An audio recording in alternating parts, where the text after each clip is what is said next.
Is that a fucking crow? Ah!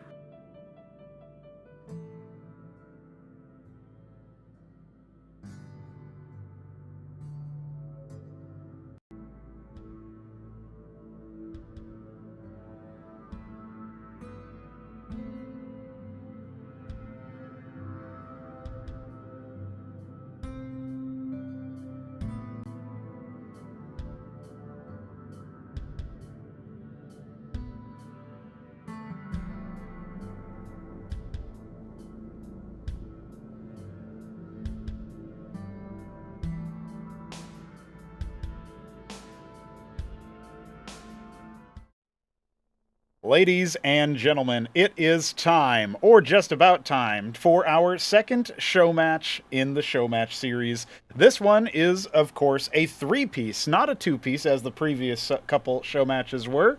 And we will have one familiar face who is not currently on the screen. In fact, we've got a lot of faces on the screen, a lot of names on the screen. And one of the things that I think is worth pointing out here is that I am not alone. I have been joined by one of the sponsors for this show match, Neblime. How are you, sir? I'm doing pretty well. You know, am I a familiar face? No one ever sees my face, but they do hear my voice. That's right, a familiar voice. That's what matters. I'm very excited. Yeah. I'm excited too. We do have a last-minute alteration, which I'll reflect in the overlays momentarily here. But we do have a one last-minute alteration as Hawk was not able to make it into the show match today. So as a result of that, we are going to be going after a different Zerg, one who's a lot more dug in to the way that this all works out. It is going to be Sziky playing instead of Hawk. And when I told Bonyth and UltrA that was likely to happen if Hawk doesn't show up, well, let me just tell you, Bonyth said something to the effect of throwing veterans at me already, as well as, I think, a Polish slur, or not slur, a swear word. So he's clearly in high spirits. He's joking about it, but, he's having a good time. And now he's worried about maybe not having as good of a time with Sziky rocking in. Neblime, you've played a little bit against Sziky. You've seen Sziky play in some of the show matches and such. Last time around, he was defeated in a best of 7 or 7-game end of the world set by Oya. It went down to the last game. And it was 4-3, obviously, for the Swedish Protoss. But how do you rate his chances versus other pros that are also relative beginners compared to him? Well, I think it cannot be overstated the advantage you have if you actually know the mod. Because it really is just kind of its own game, honestly, at this point. Obviously, a Brood War Pro is going to have immense advantages in terms of mechanics, but I mean, they're all like pro foreigners, if you can say that. The best foreigners there are. So they're all like a similar level. So I think Sziky's experience is just going to be overwhelming, quite frankly. As you say, I've played several matches with him, and honestly, he's just beating me now. Not that I'm that great a player, but obviously I'm one of the more experienced Cosmonarchy players, right?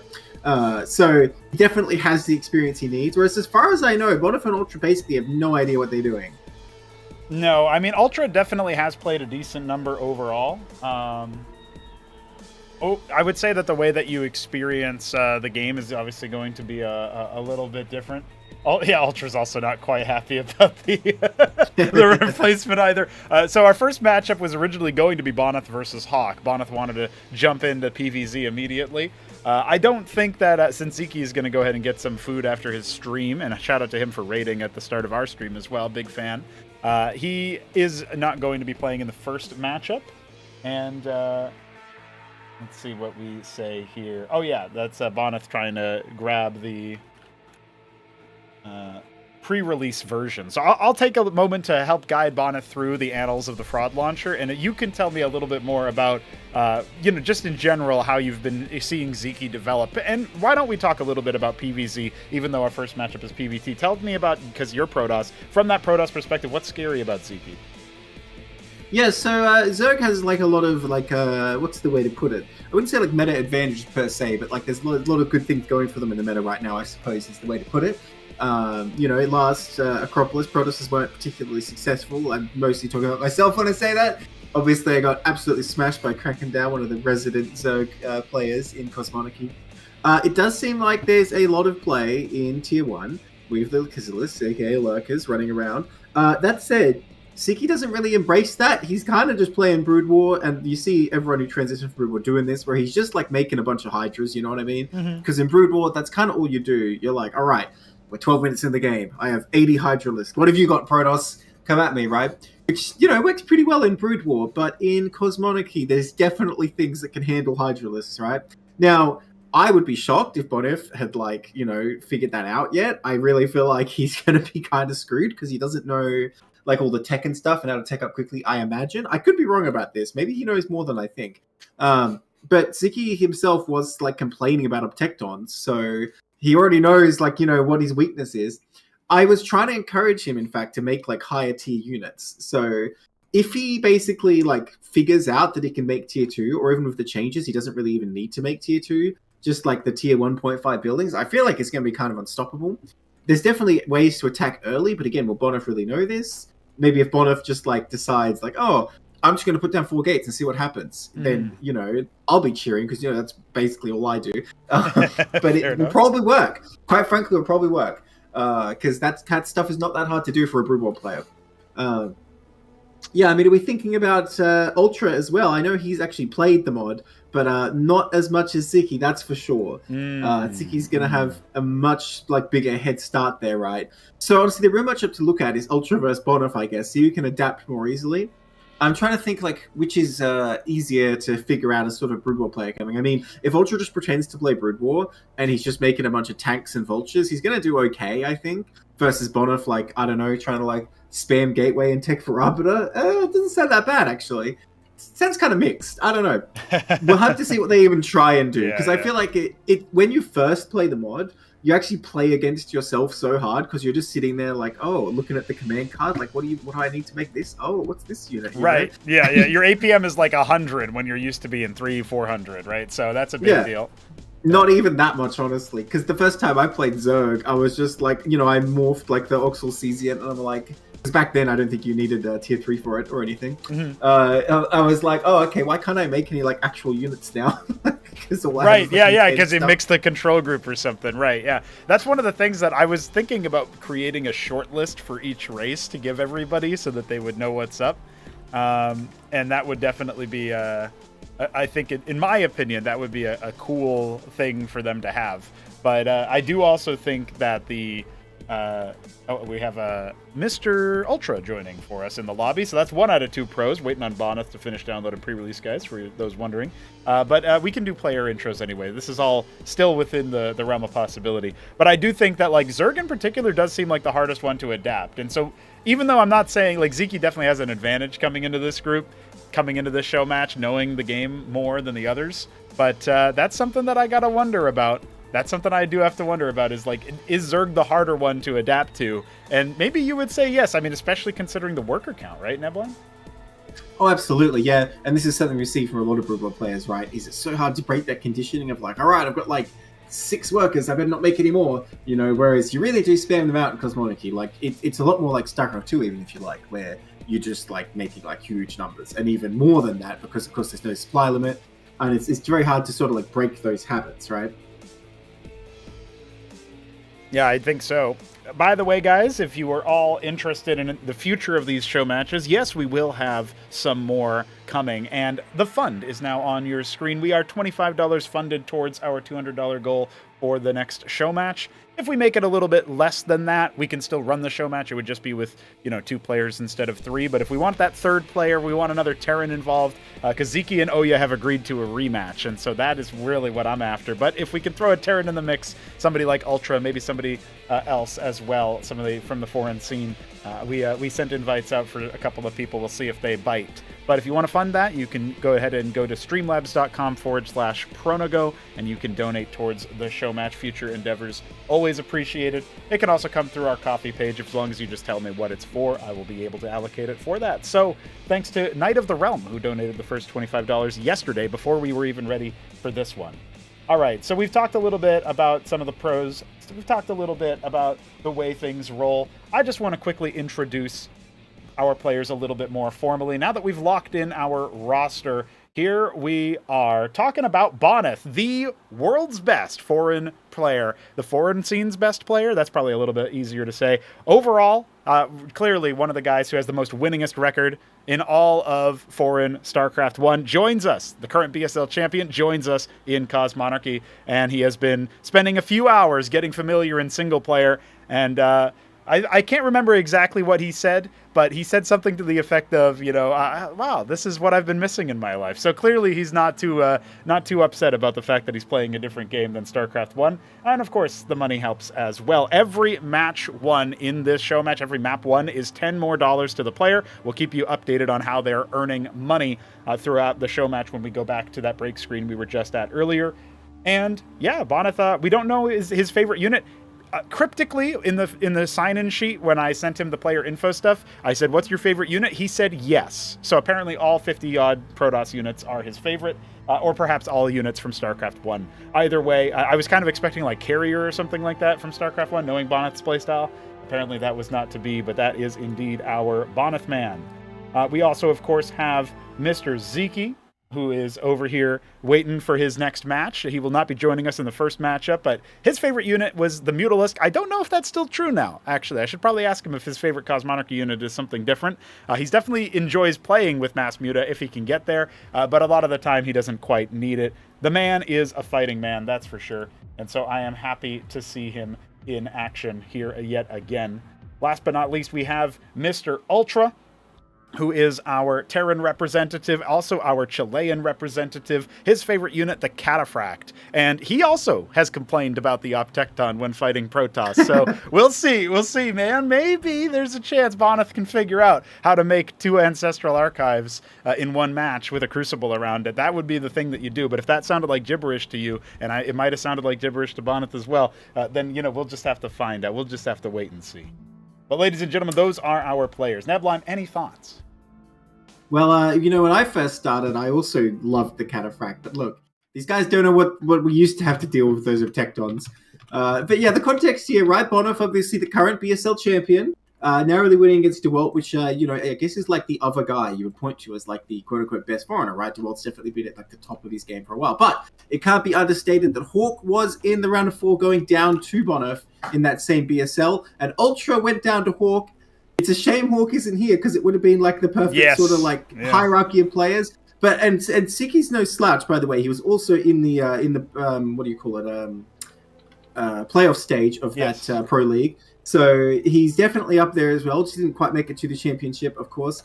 But he has the experience edge, right? So when it comes to Brood War, right, we can pretty clearly say Bonyth tends to have the edge over both of these players. But as we sort of already talked about, the experience from Sziky can't be overstated, and I honestly, I think it's going to be a hard time. Let's see how UltrA and Bonyth do it, though. I want to know exactly where we go as this series progresses. UltrA has given me the green light, waiting on Bonyth's ready up, and then we will be getting into our first map. I didn't talk about maps today, but we do have a plethora of StarCraft 1 map ports, including some of the maps that have been slated for the next ASL season, ASL 20, which the qualifiers for which have already concluded. We are going to be seeing Angel Tier straight up first, and obviously that might not sound like it rings any bells to those coming from StarCraft 1, but let me tell you, it's also a map that, I told, I actually had told Neblime, oh, it's Old Dolmok, and he was like, what? And I was like, yeah, exactly. It's a new map, it's brand new, and it is, of course, it came by a couple of different names earlier, I think, Roaring Currents or Screaming Sea or something like that. It's Myeongnyang Strait in Korea turned into a StarCraft 1 map. So, of course, it's going to be a little bit of a more wacky map because you don't normally get like real life, real world topography translated into maps. It is a non-standard map. I'll explain a little bit more when we get in there. But Bonyth selected our first map and our first matchup, so he is the one who decided to play on this. He wants to maybe get a little bit of surprise practice in for the match, so in for the future ladder series. So let's go. We are going to go to Angel Tier straight for our map number 1, and we're going to see if we can get away with high latency at the start of our match here. It kind of looks like maybe we are. You'll have to tell me, Neblime, if you see something, but let's get into the game, ladies and gentlemen. We are back in with the same positions as before, slightly different colors this time. Bonyth in the bottom left is our Ultramarine Protoss. UltrA in the top right is not Ultramarine. In fact, he is our... Ooh, I don't know what this color is. It's not dark green, though. I guess I'll say dark spring green, but it was forest green. A little bit too dark for a dark spring green. Now, the fact that Ultramarine isn't Ultra here, I think it bodes pretty poorly for Bonyth. The fact that Ultra has basically tagged his name into Bonyth's color, I think that basically means that, I mean, Bonyth is going to start making Terran units by mistake, and Terran units aren't as good as Protoss units most of the time, you know what I mean? So, no, obviously not. But I do think it's pretty cute that they're going to play basically the same openings here. We are going to have presumably a 2-gate and then presumably a 2-stockade opener, which is the 2 barracks. That is going to be a bio play. Bonyth really... I don't know how much he's played against Bio, and I don't think he's played any multiplayer before this in Cosmonarchy, but UltrA has played multiplayer, and he decided not to go mech. He specifically decided, I want to make Bio always versus Protoss. So that's interesting. That's interesting. Those Eidolons, they're pretty good, man. What can I say? And he sort of sailed to victory pretty easy last game. Bonyth not deviating yet, but he does have one considerable advantage now. He's not going to make a lattice thinking that it makes a envoy or shuttle. He's going to know how to get that. So, I don't know. The Akantor could come quicker. He could respect the Mavericks a lot more. I don't know. Maybe he just flies in Akantor and wins the game quickly this time. Because I've got to say, I would have said UltrA was not really prepared for the Akantor. It's just luckily for him, Bonyth didn't quite handle it right. So, I'm kind of worried for UltrA on that front. Yeah, it does seem like if UltrA has a harder time responding to that drop, it could definitely be an asset for our Protoss player. Well, so far he's doing the exact same thing, and so far both of them are. I guess they're really being honorable about this replay thing. They're going to try and like engage in the same place. Yeah, we'll see. He's going to make the treasury, he's going to make the quarry, he's going to make the taluses. I'm sure there's going to be some adjustments that they end up making. But, you know, it's just they're playing for our entertainment, but also for cash money. Whoever wins will make $10 every map. We play 11 matches today, ladies and gentlemen, so it will be a bit of a long one, but we have to get 3 players in. Sziky eagerly waiting for the next round. He will play the winner, and the loser will sit out for 1 map and then play the winner of the next map, and so on and so forth. Sziky also gets to pick the next map. And I did say that Class 1 maps are available. That would be the ultimate if Sziky decided to pick a map that we made in Cosmonarchy's scene and is not available in StarCraft 1, so you can't even say that you've got experience. You know what I mean? You can't even be at least I can bridge the gap, and Sziky just makes it hard mode. Now, that first Hierophant does run in, getting a little bit tagged up here. That Bonyth is utilizing the Hierophant here, because against Bio, it's not an excellent unit, but it does have this one advantage if it cannot be caught by Mavericks. So having this one, you can just keep poking over and over again. There's really nothing Terran can do about it, because you just keep getting those shields back. In Cosmonarchy, they regenerate sort of faster at first, so you can trade them a lot more often. And look at this, he just ran away. There's nothing that can be done here. Even when you stim, it doesn't matter. As long as he keeps moving, as long as he doesn't stop microing it. He's also getting staggered a little bit by the Hurricanes, right? Which is another thing. And the stims are only 5 HP each, and they do last a decent amount of time. But there is also that visual read that indicates when they're about to expire, you know, when they're about to kick in. And you can see he's just being annoying. It takes a long time to kill Hurricanes. They are really tanky. They're not like a fire bat, in that way anyway. Well, with Hierophant it sure does anyway, because it does not have any armor pen. It does a lot of small damage, small attacks, that is. But he's starting to take some HP damage. I mean, UltrA doesn't want to overplay his hand here. Sorry, Bonyth doesn't. Well, I guess neither player does. No, they're going to fall back. That was already a difference, though. I mean, you think about it, UltrA's being a little bit more aggressive in the early game. He didn't make the Cyprians this time. He might have a harder time against a concerted attack, but it's not Drakodons being made. Now we have couples coming out, but it is just going to be Arden Embassy. He's skipping the lattice this time. He doesn't want the Vassal for the Scout or anything. So I think that really was just I make Robo for his shuttle and then realized, wait, that's the different structure. Maybe he was anticipating a bust at the front with Drax, like he was thinking of like a Brood War style, like pressure the bunker with Dragoons kind of play, which ironically is more like what Bonyth is doing right now. Although he does have the Ardent and the Embassy on the way, so he's going to get those Cantor drops pretty soon. Because the Cyprians are pretty good at warding off Drakodons. I feel like that's their main role at the moment. You just slap a couple in the aggro. Look, he does get them just a little bit delayed, gets those treasuries up nice and fast, and he's going to start making the Watchdogs already. Yeah, he does slow down the attack speed of the Anchor very nicely, but he's not going to be able to get anything done against Cyprians there, I don't think. Yep, the Cyprians were in, and the one Huracan is the only real casualty. As the Terran, you're feeling pretty comfortable right about now. You're going to take a slight worker advantage. Obviously, Bonyth still producing pretty heavily. He's already capped his gas in the natural, the ridge there. So he basically has access to 2 extra geysers, because by default, the ridge gives you 3 per return, and when you cap it like this, it gives you 5 per return. I'm going to have to stop marveling that Bonyth knows stuff, because I feel like he actually just knows everything already. He just hasn't told us. Honestly, going for Monument doesn't seem that crazy. Myself, I would always go for Ancestral in that situation, but I don't know, maybe I should be shown the way by Bonyth. Well, let's see. We've got multiple Taluses flying all the way to 6 o'clock this time around because he expanded to 3 o'clock in the previous round in the warm-up game. Oh my god. UltrA has full queues of Treasury Talus. Dude, yeah, what is going on? Star Pad on the way. I guess he really doesn't want to miss any workers. Maybe he watched the replay real quick. He's like, damn, I was like 2 behind the whole time. Right, yeah. Really quickly took a look. Well, you know, the other thing that's worth pointing out here is that even though you have extra worker production, you factor this against the fact that the Taluses take longer to make. So you are going to be in a little bit of a different spot than you would be if you were making like 2 Masons out of a Ministry. You'd have about the same worker count. I think it takes a 3rd Treasury to really upset the apple cart there. Now, we do have a concerted attack with the Acantor in the Envoy coming in. There's lots of Mavericks here that can stim on and deal with this. There's also one loose Cyprian, so let's watch out what happens. Talus is immediately being pulled to repair the anchor. They actually repair faster than Masons. And you can see those Hierophants being focused down. Yeah, he doesn't want to step forward here, to be honest. I don't think that's the play. I think you just trust the anchor here can do the job. Yeah. And, you know, that Acantor did take some damage. The high ground in Cosmonarchy actually gives you 1 additional range, and shooting up high ground, you lose 1 additional range. So he definitely has what he needs here to defend. I think he just needs to trust it and sort of chill, because a lot of Mavericks got killed for no real reason there. Bonyth getting some value really shouldn't have.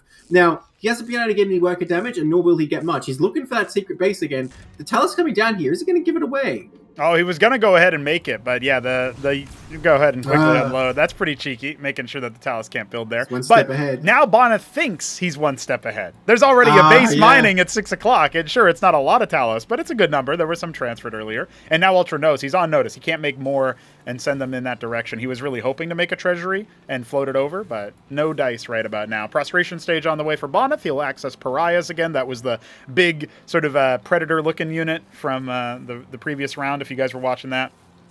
I think it looks like a Xenomorph myself. There you go. Yeah. I think it's kind of a cross. I am disappointed he didn't go with like mass Acantor Envoy, because I feel like that's the best way to do this, and he sort of saw what strategy UltrA's going for. He's going for the same. But yeah, not knowing this 3rd base is up is going to be a big problem. And I wouldn't be surprised to see the game go similarly, where UltrA gets like all the economy he wants. Yep. He's actually doing a little better on workers this time. And he's getting into those Eidolons, which is so hard to deal with for Protoss. Yeah, there's no detection right now for Bonyth, but he does have double Acantor. His goal to crack open this anchor immediately. All Talus is being pulled. Look at how fast that fills back up. Yeah, the Acantors need to go after the units that aren't so protected, and the Draconins are slowly being cracked open by the Cyprians here. The Envoys can try to reduce the damage a little bit if they get ahead, but this is actually going to open up the floodgates here. There's only 4 Eidolons. A couple more are soon to end up being popped out here, and now the Taluses are slowly being focused down, but it's too much, man. Those Acantors, their damage is being wasted. He needs to go after the Cyprian. Yeah, wow, that mass repair from the Talus is actually huge. Just another advantage Terran has from going for these quarry play is, like, if those were Masons, they would have been deleted in like 2 Acantor shots, and Protoss would be laughing. But as it is, there's just like this stack of repair that you can't do anything about. So yeah, a close hold for UltrA. I do like the concept there. Now Bonyth looking for more damage. He knows that the Terran army has been diminished. Even though he did lose all his Drax, which is very bad, he did take out a bunch of Maverick Huracan. Yep. So these Eidolons coming out are going to be naked, at least for now. But I am worried for Bonyth. That looks pretty bad for him. Honestly, what I think we need to see a little bit more out of Bonyth right about now is if he wanted to go for some kind of committed drop attack, knowing that the Terran army is going to be all the way back at home, what he could do is he could actually load up 3 Acantors and 3 Draconins into those Envoys. He saved his gas. He's doubling down. He's like, no. The Monument was doing great. My God, he's actually going to go Monument soon. Yes. That's so wild. The rush. I want to see it. He's got the tech requirement for it with regards to the Eidolons. frustration. Oh yeah, they snipe one of the Acantors. But hey, the fadeaway shot kills 2, so that's not too bad. Oh yeah, it's gonna get 3. That's not terrible for an Acantor. It's not what you want, but if all he needs to do is like delay, maybe it can happen. Monument of Sin, okay, baby. Here's the question. Do you make a Star Sovereign or do you make a Anhelion? Because the way I see it, a Star Sovereign is never going to be able to fight Eidolons. It's too slow. It will just always get picked off. The best it could do is like hide on a cliff and like zone them away or something. The Anhelion obviously can teleport in and decimate them, but you need more than 1. You need like 3 or 4.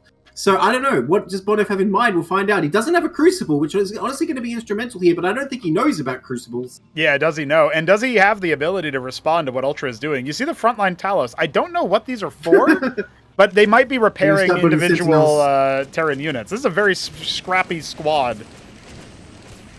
Yeah. I don't think he knows they can't attack, maybe. He probably knows that. Yeah. I don't know what exactly he's thinking about, but he's too far loses his nerve.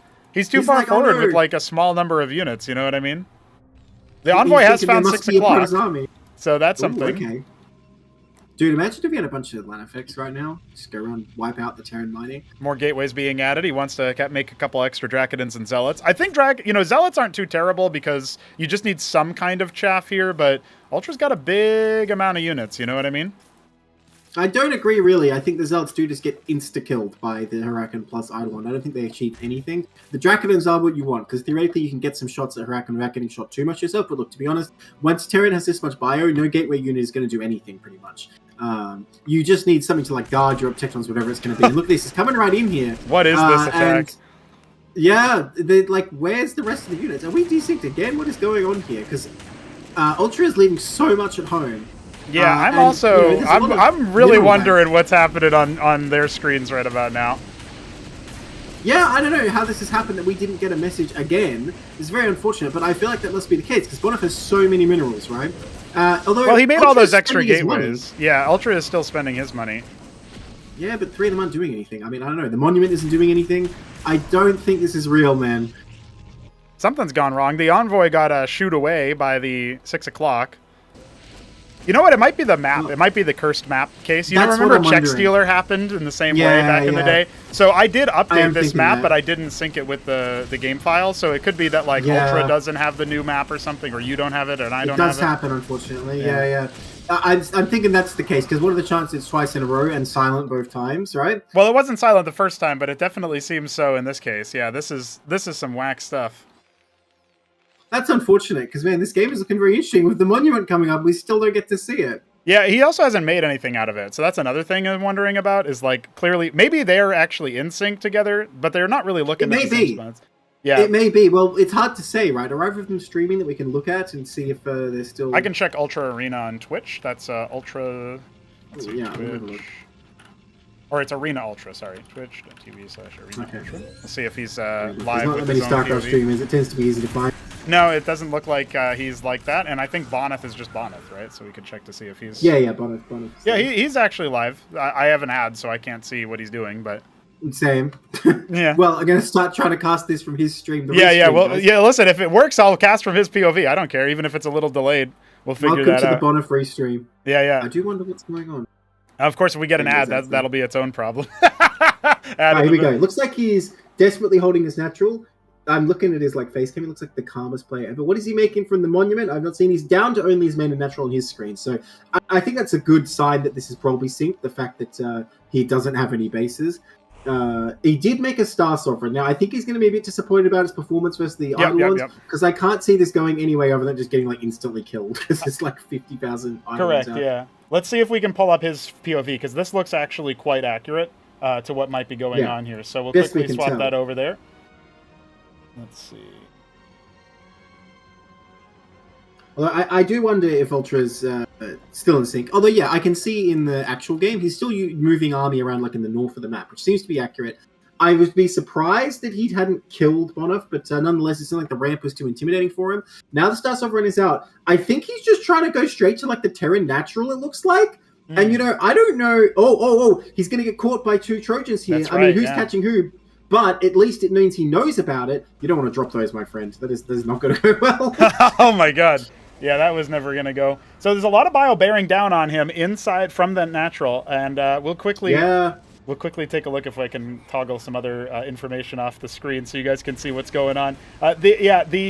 The way that I'm seeing this is a ton of bio. He doesn't have a great ground force right about now, and the Star Sovereign is earmarked for the natural of UltrA. Another problem is that he's going to use the glassing option, but the problem with the glassing is it doesn't do damage to air units, and what are most of UltrA's workers? They are Talos. So they're flying workers, guys. So right about now, we have a really desperate position for the Protoss. If this doesn't send UltrA into a frenzy... He's already... Go ahead. Hovering over the glassing button, dude. He knows what he wants to do, but it's not going to work, is it? No, he's going to go for it, and it's going to be great for shutting down some of the ground units here, but the Talos are just totally fine.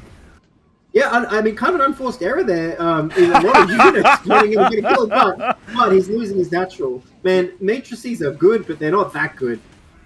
No, indeed. I'm going to go ahead and say that... He's still fighting! Yeah, He's just like, he wants to watch the nuke go off, you know what I mean? But he's still having a good time of it. Right. He's trying his best. Right. And look, the secondary treasury wasn't glassed either. So now he's going to have to channel another one to clear this for mining. If it's even he wants. Yeah, he could try to nuke all of the stockades.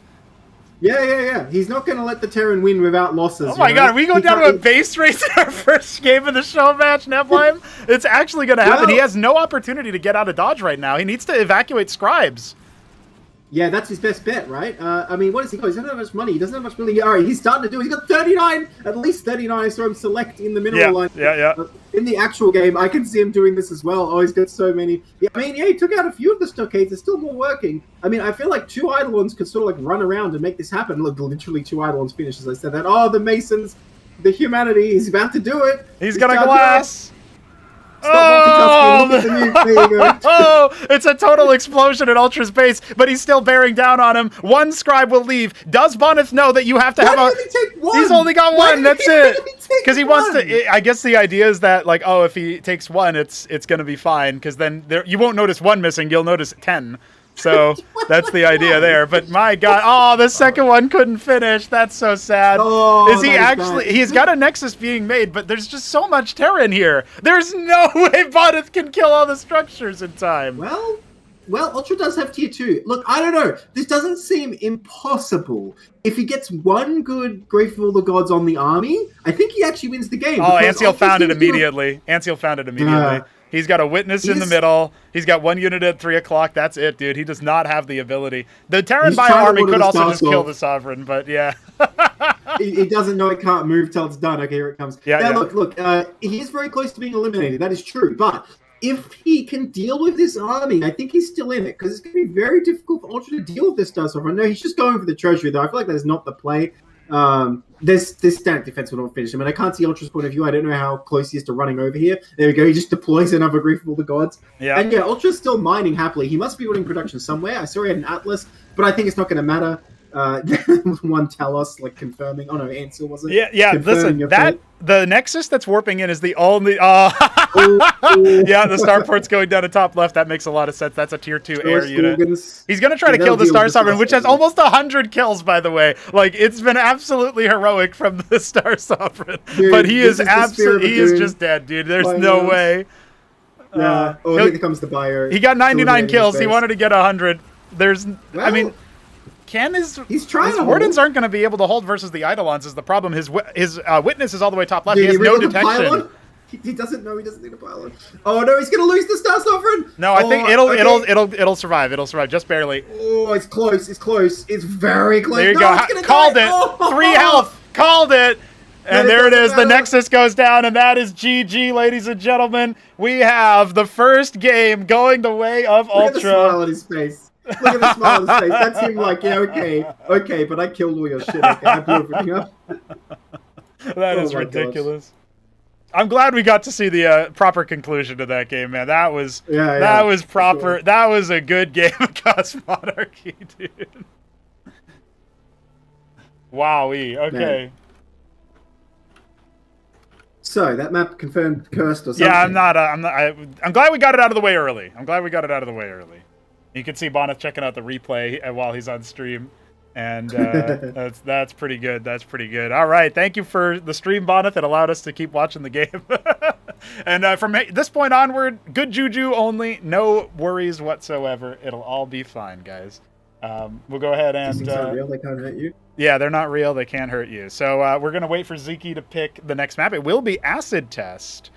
Very, very cool. Very cool indeed. Let's check this one out. Everybody voted on Ultra. Well, yeah, you guys were correct on the prediction. We'll set up the next one afterwards.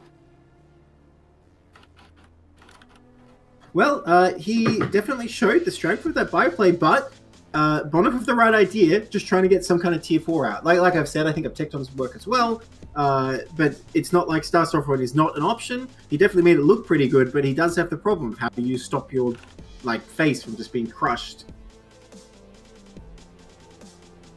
Now a real test. That was wild.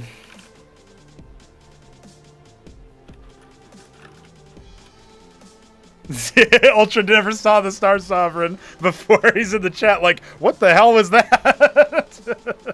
Yeah, honestly, a fair question. All right, we're gearing up for our next matchup, and of course, we will see who ends up taking it over time. But this one is going to be Ultra defending his side of the hill, Sziky attacking. Sziky picks the next map, and it is Acid Test, a port of Litmus. So if you guys are also looking forward towards the new ASL season, this is a map that will feature in there. Obviously, our version is going to be slightly different. Sometimes our versions of StarCraft 1 maps are very different. It really just kind of depends on how long they've been around. Like the port of Neo Rush Hour started off pretty faithful, and then it turned into what Rage Slave is now, where there's the asteroid terrain in the middle, and that creates a whole different layer of interactivity. So we might see that map later. That is a map that actually Sziky enjoyed. He picked it against Oya, and didn't quite make it over, unfortunately. So that is going to be a $40 starter for Ultra. They all start at $30 as the appearance fee here, and then Ultra will take one game. So we'll go ahead and update our scoreboard for you guys, and we will be getting ready to see if Sziky can defend his crown here and try to do it. Yeah, look, man, Ultra got past the gatekeeper. That was the real challenge. Yes. Like Sziky, who's actually practiced a bunch of stuff. But Ultra's showing that he must have something in mind here. I don't know if the Covenant play can work against Zerg. We'll see if he wants to try it or something else. All right, we're getting started on Acid Test. This is going to be our second map. Sziky will be charging forward here momentarily. Ladies and gentlemen, that is not the right stream. Hold on. Here you go. And let's get some overlays over as well. Why not? Oh, yes, I do know this map. You know what this is? This is like the bastard nightmare spawn of butter and destination. I hate it. Well, some high words of praise for the map here from Neblime. I'm going to go ahead and say this is actually I kind of agree with Artosis, which is not always a sure thing nor a rare thing. But Artosis did say that this map is actually a secret, or a sequel rather, a secret. It could be a secret. It's a sequel to Neo. What is the map? It's the one where you've got the bridges and then on the Twilight tiles, and there's the Parent Android? No, I'm going way too far back. That's way too far back. It was recent ASL seasons, like 5 years ago maybe, and it was it's got the stasis chambers in the top left and the top right and the bottom left. The flash went in. Yeah, the one with like the two walled paths. Yeah, I forgot the name too. Yeah. Well, Sziky testing out the different network options. Yeah, somebody in the. A reminder that Hawk didn't wake up. Yeah, I figured, AOT. I figured. Thank you for confirming in the chat here. We were supposed to have Hawk. Sziky is playing instead. Ultra is in the top right. Now, don't get it twisted. This is not Ultramarine. I actually don't know what the color this is. I'm going to say Zafir. There you go. Zafir Terran. And Sziky in the bottom right is our dark green Zerg. He's got his pool coming after his before his Kagran, so he's actually going to be going for a delayed Larvos because there's a little bit more aggressive minded, but I actually think it's fairly meta now. This is the sort of signature Sziky opening I keep seeing, is so he doesn't go to Drolef on gas immediately. He likes to just get a bunch of pool units out and just run at the enemy and see what he sees, right? And it's going to pay off against Ultra because Ultra's starting to send his Mavs, but I mean, these 4 Zefs are more than a match for 2 Mavericks unless it's the most godlike micro imaginable. So yeah, this could be a big deal. Getting these 4 Zefs in, killing a bunch of stuff. You never know what can happen here. Although he does pull back, so I think he's actually gonna be fine as long as the other 2 maps pop. Production was delayed a bit. I don't know if he's not paying attention. This could be big. We'll see how good Ziky's Zeth Micro is. This is the Zergling equivalent, of course. He's just actually going to go for a dive, but this is as 2 more Zeths or 2 more Mavericks pop out, and he doesn't even get a single kill. I don't know if Ultra knows you can repair bio units, but you can do that, so that damage will not be lasting. Ultra not really interested in the Vestry, though. That's something that I've seen out of Newt and maybe a little bit out of some other Terran players, but I've mostly seen Newt rock the Vestry lately, and I think it's pretty good. The problem is we don't really see Ultra building that one. He might not even know that add-on exists. He's just like, no, Covenant. Covenant only. Well, if he hovers over, you need such and such to build this. Oh, but it's split now, isn't it? It's build this for that or that for this, isn't it? So you can't quite see. But I got to say, look, the shamans and stuff aren't really in the meta right now, so I'd be eager to see how you can make that work. But, I mean, Sziky knows what he's about. He's getting that Zorkiz. We're going to see the Lickers list out pretty soon. I wonder if he's going to test him with, a Gorgor core or 2. This is very, a Brood War coded play, if you like. getting the fast expand and the anchor. But he's going for those treasuries again. Now, this is a bit more uncharted territory. We haven't seen, or at least I haven't seen that many high-level games since the add-on changes for Terran, so I'm not really sure what the best way forward is. I know Savants can be pretty effective in defense. Now, I'm getting ahead of myself because we don't see any Covenant yet. He's just relying on a few Mavericks and an anchor for defense, plus some Cyprians coming out. Now, Sziky is not going to do anything with these few course units, that's for sure. I'm not really sure what he's thinking here. Yeah, well, the one Cyprian is coming, another one on the way. Now he's starting to queue up some Mavericks as well. And the core is almost finished, so we are going to see the Taluses. So Sziky can go Nathra cores to try to punish the Talos if they're not defended by some splash damage, but the Cyprian immediately jumping into the anchor. It does deal a line trace damage. It's kind of like a line attack that just kind of projects forward. So pretty important there for sure. You know, these quads cannot bust this. I hope Sziky doesn't attack because Quaslists are like really, really bad against buildings with armor. They have historically struggled a lot. Well, then again, they do have the one armor pen, so I guess it's less the armor. It's just how much HP that damn thing has. I feel like they're not going to do well against the anchor, although he is running out with the sips. I don't know, this is pretty ballsy. That is very ballsy. I can't believe he's doing that without the Mavs. Oh my god, is he going to lose them? No. Okay, no, Sziky does not try it. What is he doing? This is so scary. All right, 6 quads are in the Oveleth. They're going to go after the main base, and there aren't any defenses in there. I can't believe he actually moved out that far away from the anchor. You'd imagine if there were Dwarves that just swooped in, the game would probably end, not gonna lie. But he's probably gonna get a lot of damage with these quads. I mean, it doesn't look like Ultra's very prepared for this. He does pull immediately, but there's no units here to defend, so this is pretty dangerous. A huge number of Zephs got made behind this, plus a single Lakizlis. You know, I think he's relying on there being no detection, and I think he's gonna be right about that. It does not seem that Ultra is prepared to defend the front against Lakizlis. In fact, might just go for the bust that anchor down real quick, put the Lakizlis down, let it control the natural. All the left is barely gonna make it out. I can't believe it. God, that is wild. And now the attack is potentially pulled, but he could have maybe just tried to run past the anchor, but he would have incurred a lot of damage. He's done a lot of economic pressure already, Sziky. Managed to make sure that there was no mining in the main for a very long time. The gas has not been restocked. The Taluses took a pull off of the Vespene as well. So there's a moment there where Ultra wasn't mining any Vespene. Yeah, well, he needs to get in here and start sieging this, right? Because there's no way to hit back. Like, the best he could do, I think, is, like, fly a treasure out there and start, like, landing it on stuff, although it's mostly unbuildable there. So I feel like Sziky is committing a grave error here, not putting this because it's in range of the enemy. He could be doing huge damage right now, possibly even busting him and killing him. But he's being a bit timid, and the star pad is on the way, so he's going to clock here before an ant seal comes out, assuming that Ultra makes an ant seal immediately. I think Ultra's also showing his hand a little bit strategically. If Bonyth is watching this on the VOD or something like that, on the stream, what you're going to see out of him is Ultra is going for these expansions and the satellite bases all the time. Like, just constantly. And look, Sziky finds it immediately. That's going to force a cancel. Yeah. Yeah, I feel like this like Talos play of taking his outlying bases is only good if it doesn't get scouted, which is not hard to do. Correct. All races in Cosmonarchy have easy ways to deal with like island bases if they need to. And like not even islands on this map, right? Just being a hidden base. So yeah, I don't think it's going to be a winning strategy for Ultra here, but the danger of the Lakizlis seem to have passed. Sziky not inclined to attack. I don't know what that treasury thought it was doing, but we do have an UltrA cavern on the way. Look, man, I was trying to convince him to make goddamn Ultra cores so many times, so I really hope we see them. I don't see anything in Ultra's army that could even touch them, to be honest. Well, we still don't have a Covenant or an add-on at all, and for that matter, for any production. No mech, and no add-on for any of the stockades. So he's running off of just sort of raw Mavericks, Cyprians. He doesn't even have any Harakans inside the main army. There's a couple inside the main base. But I'm really interested to see what he can make happen over here. It's a bit of an unload. There's already units here on staff to deal with that. So one Mason kill.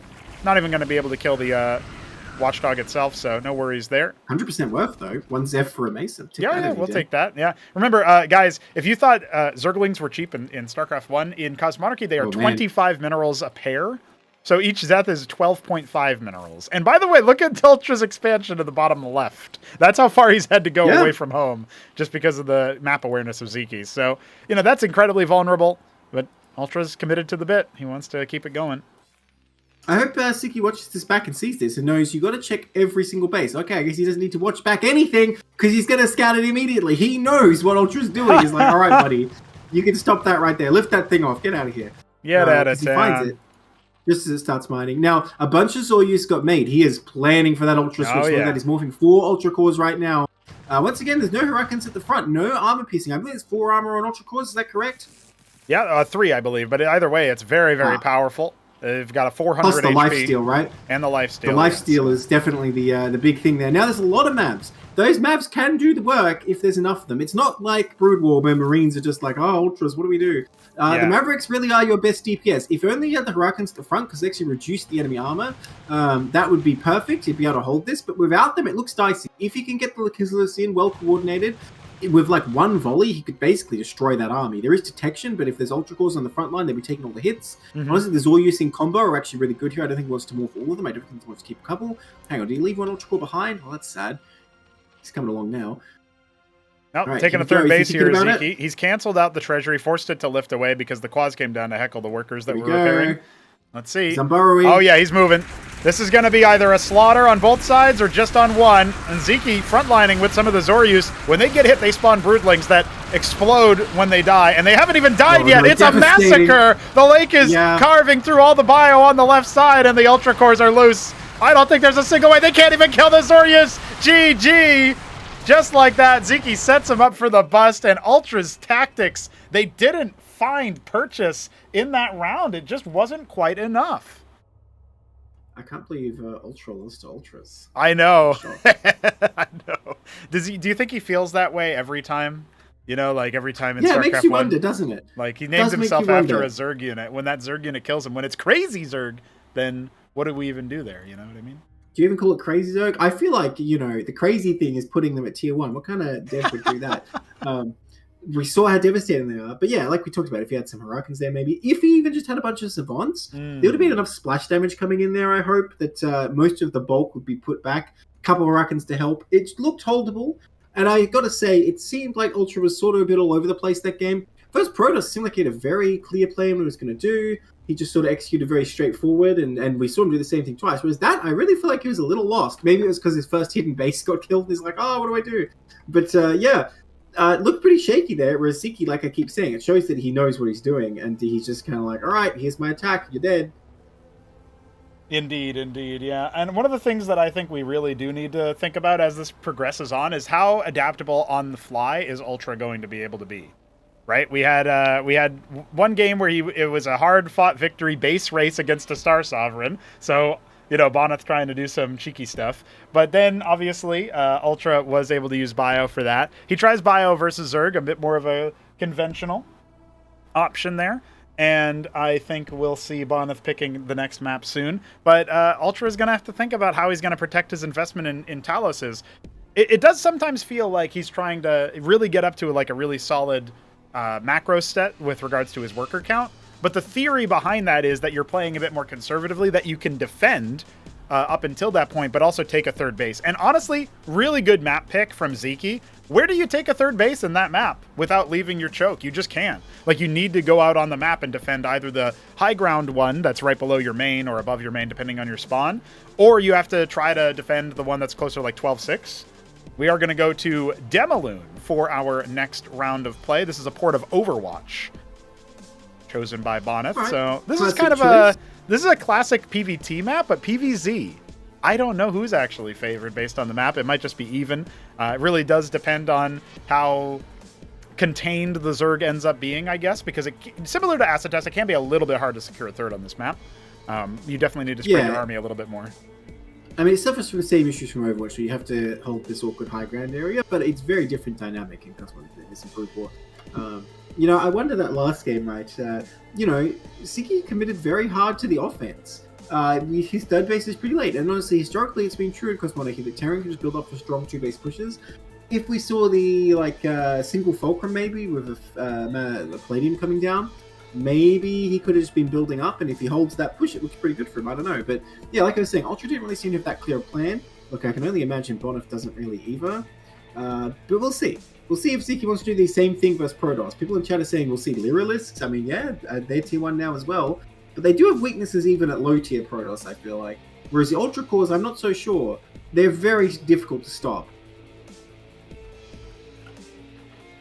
We'll see what Bonyth can do versus Sziky specifically, as obviously Sziky is far more experienced. But Bonyth gave a really good accounting of himself in his game against UltrA. Even though it didn't end up in a W, the fact that he knew so much already, I think he can adapt. I think he has a couple of ideas that he wants to try to run by. Plus his chat, plus people from our community in his chat have been mentioning a ton of things for him to consider. And so, you know, maybe he's getting some tips. Maybe he's getting some feedback to try to isolate there. We are going into our next match, ladies and gentlemen. Map 3 of our show match. It's Bonyth in the bottom right of our Overwatch port, Demaloon.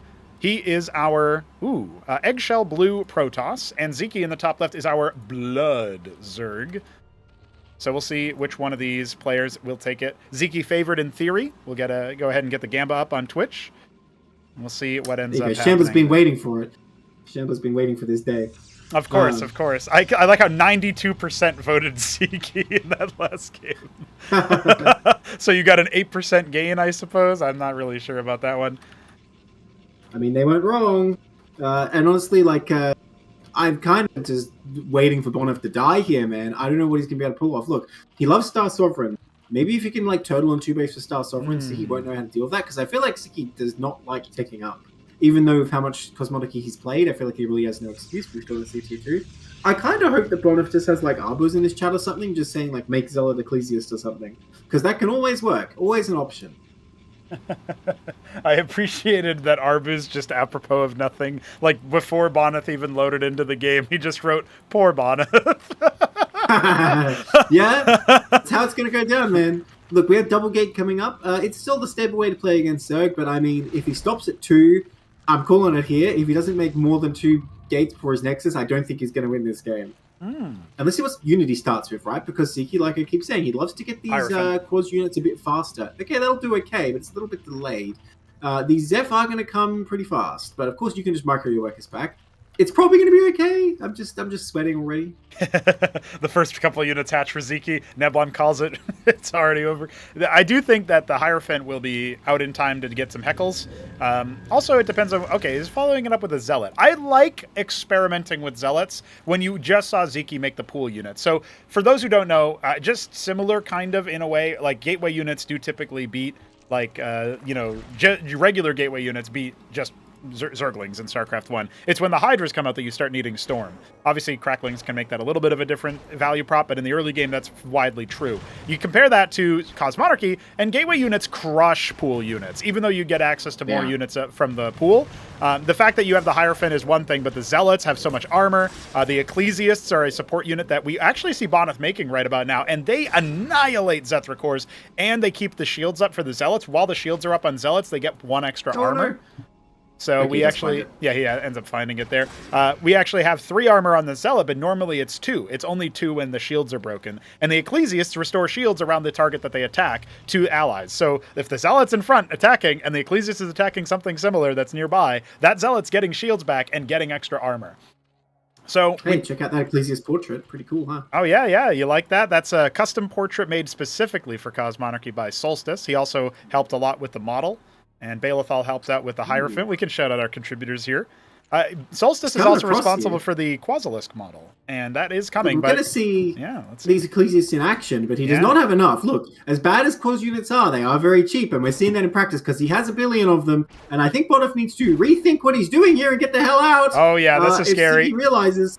Okay, he can run across that bridge at least. The Hierophant does slow when it attacks, but can only hit 1 at a time. If he hits the lead unit, sometimes do something, but yeah, the Zephs do a lot of damage there. Even with that armor and shield regen we're talking about, they do just still have the DPS. So he's got 2 more Ecclesiasts coming.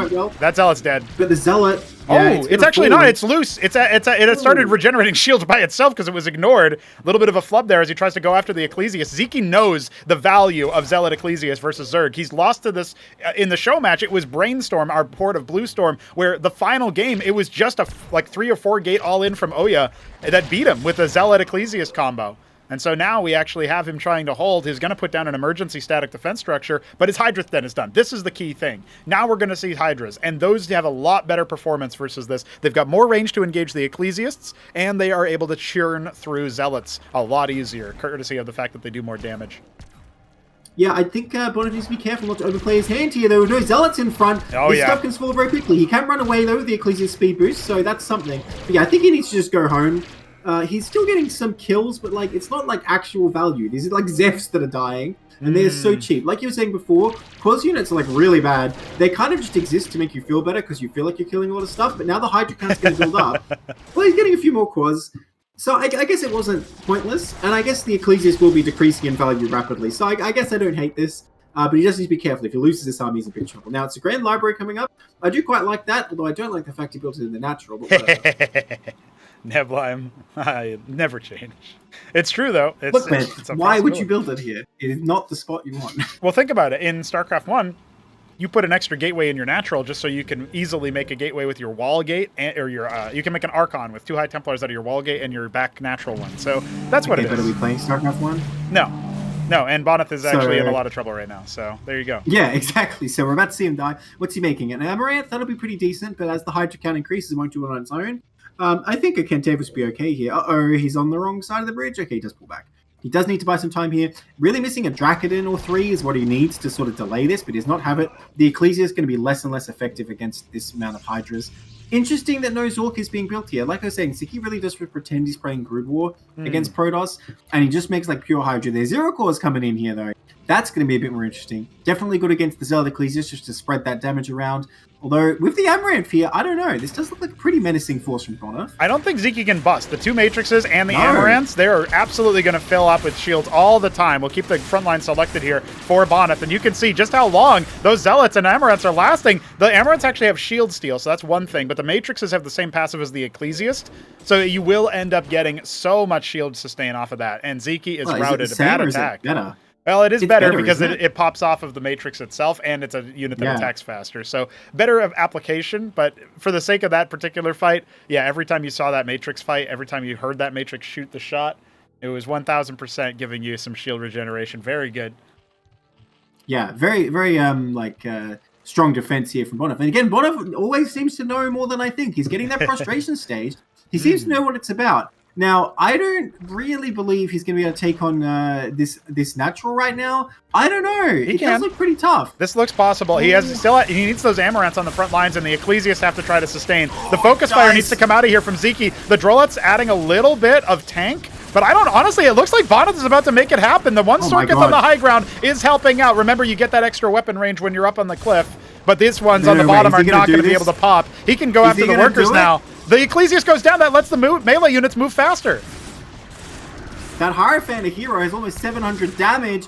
Oh, he's busting down those Drolef as well. Okay, he's going to lose the last of the front line, though. Looks like he will be repelled, unfortunately. He was so close to busting here. But yeah, without any front line, the Hydras will handle this. Hierophant, no! Oh, just barely stays alive. 12, by the way, HP. And Bonyth behind that was not macroing the best out of his art. He only has 2 gateways anyway. His prostration stage idle right now. If there was a pariah waiting at home, I would say he could follow it up brilliantly. But now we've got the Lurker equivalent. The Lakizalisk is out for Sziky. Not quite in force, but still a possibility. And look at this. Vornath Pond coming for him.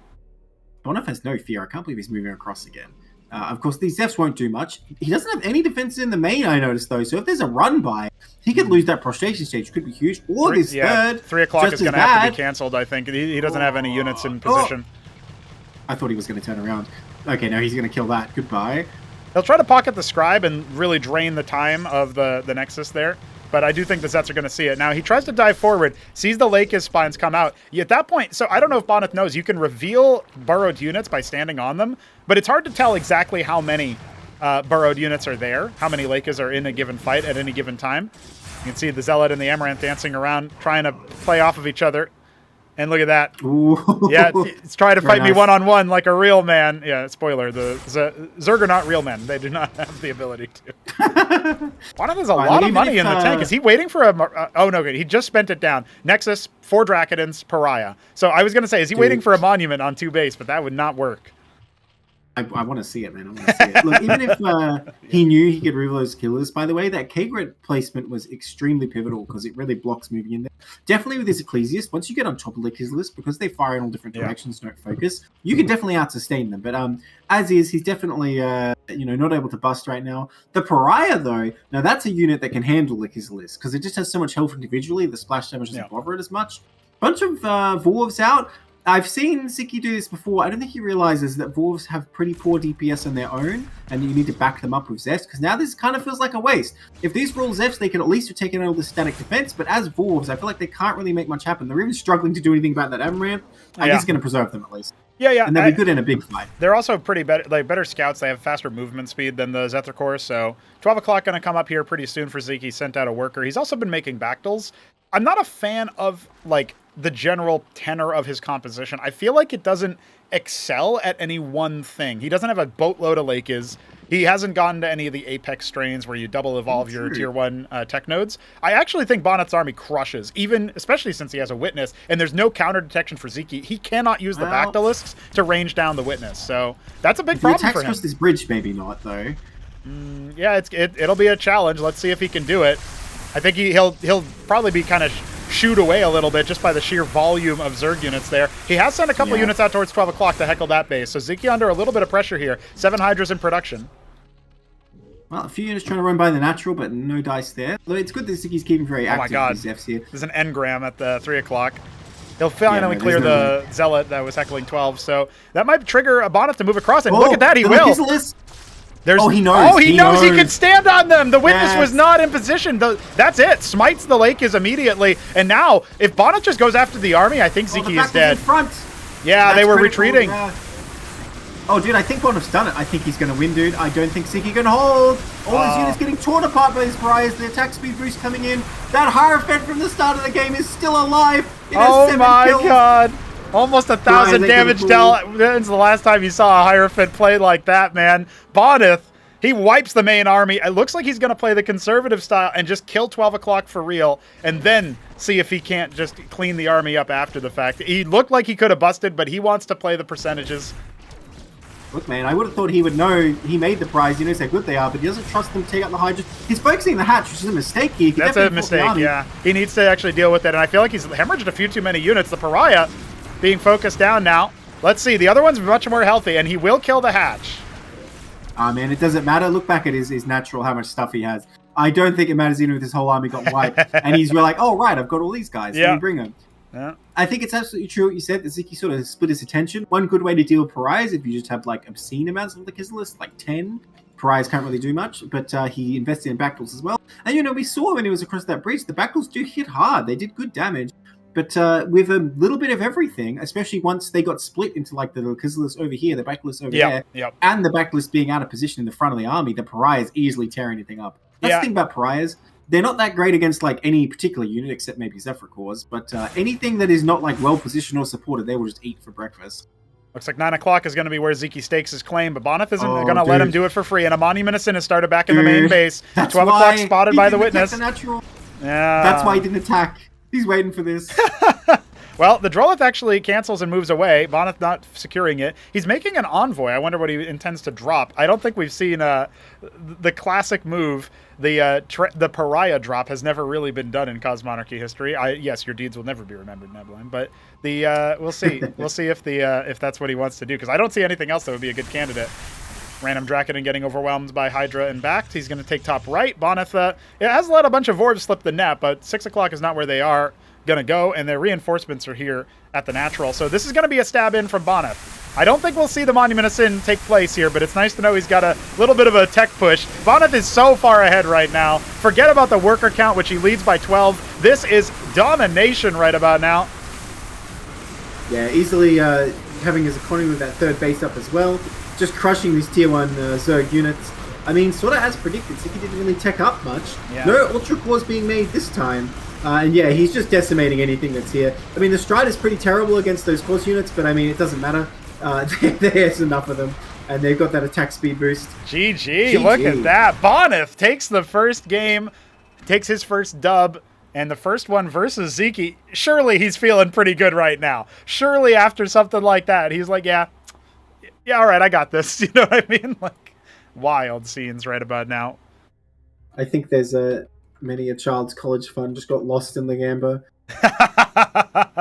Yeah, let's take a look at the Twitch predictions here. Actually, it was 50-50.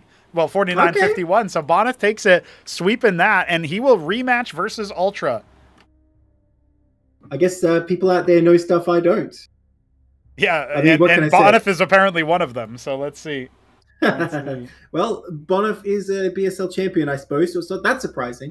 I'm just amazed that Sziky's experience didn't translate here, you know? But I did predict that he would just be making Hydras, and it did not work out well. Pariah's not bad against Hydras at all, as long as they get that engagement, which they did manage to, especially that move across the bridge. Mm-hmm. That was a decisive moment for sure. Yeah, there were definitely some decisive moments there for sure. I want to see.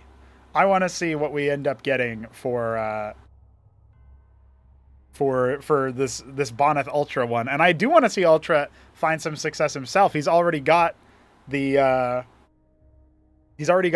some success under his belt, but I really cannot understate.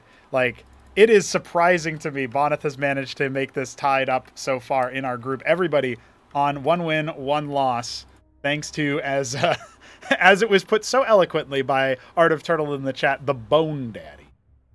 It's his new Cosmonarchy nickname, huh?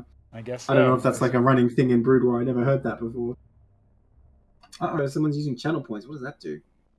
Oh, you can do channel points for soundboard, but we disabled the soundboard for the show match so that we don't just get randomly jump scared in the middle of it. Sorry, AOT, you're gonna have to. I'll give you a free one next time during the next stream you show up in. All right, buddy. I'll keep track. You gambled hard for those minerals. That's You're right. just gonna throw them away. That's right. Yeah. So.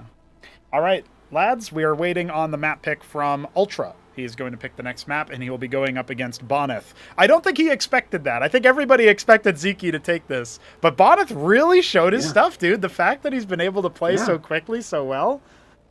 Honestly. Actually terrifying. Yeah, I don't know how much he did. Like you said, it was today he was messing around in single player? Correct. I don't think he played the game before then. I don't think he... Yeah, You've never played multiplayer before now? I haven't confirmed that. But let me I'll tell you what I said, so everybody has this transparency.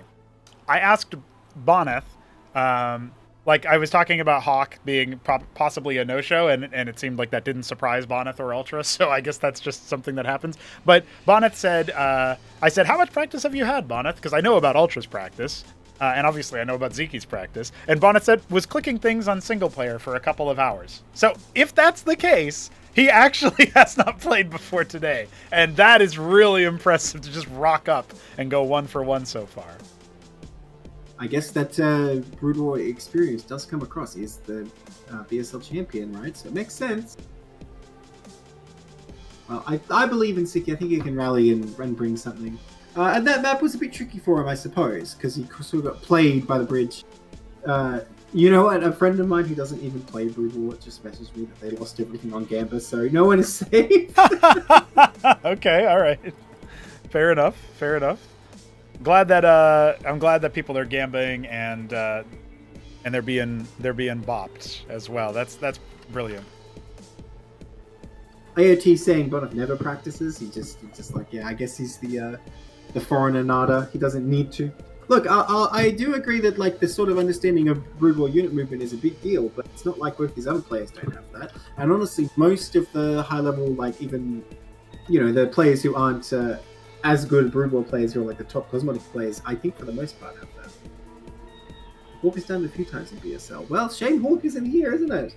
Yeah, I mean, listen, it would have been, I don't know how well he would have been able to handle Bonyth learning that freaking fast, but yeah, I'll say it is still a shame. I was interested to see how his score would end up going. But yeah, the fact that Bonyth is already up 1, you know, to 1 win after a very, very tight opening match.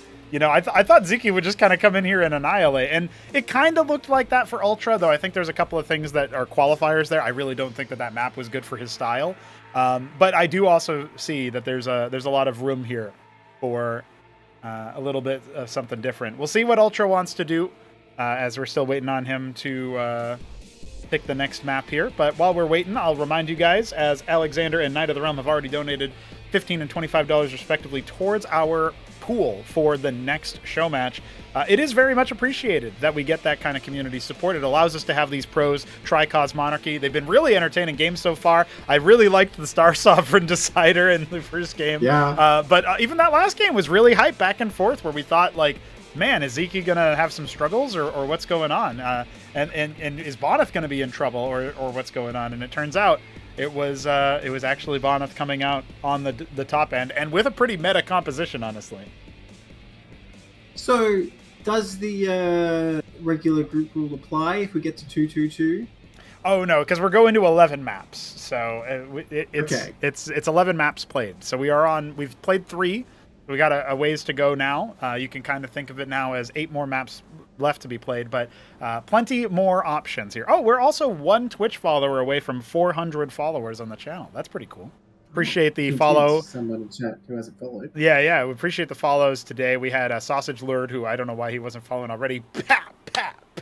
And we had we just got it. We just got it from Kelfire and Tarson. Nice. Thank you guys for bringing us over the edge. Earrob as well has followed the channel. We appreciate you guys. Tarson was someone who, believe it or not, we were thinking about inviting in for the show matches here. So it was pretty cool to see Tarson pop in here and be watching the show matches. Yeah, if you ask, you will receive. To be honest, if I was Tarson, I'd be like watching and be like, "Oh, I'm glad I didn't play." Can you believe it? Can you believe it? Yeah. So, yeah, pretty awesome. Pretty awesome. I think oh, go ahead. Tell me. Yeah, if you ask, you'll receive. Can I just ask for $1 million? Yeah, where does this tap out at? That's what I want to know. Yeah. I'll also follow today was donate for the next show match. There you go. That's basically what I was just saying. We're pretty close to it. Oh, Haunt has followed. I feel like I know Haunt from is he one of the Latin Americans from the Cosmonarchy server? I'm pretty sure. At least we have somebody by that name. But if it's a different Haunt, then welcome. And if it's the same Haunt, welcome back. Thank you for the follow as well. We also had Guarani, and I said Kelfire earlier. Shout out Kelfire, who's technically the 400th follower.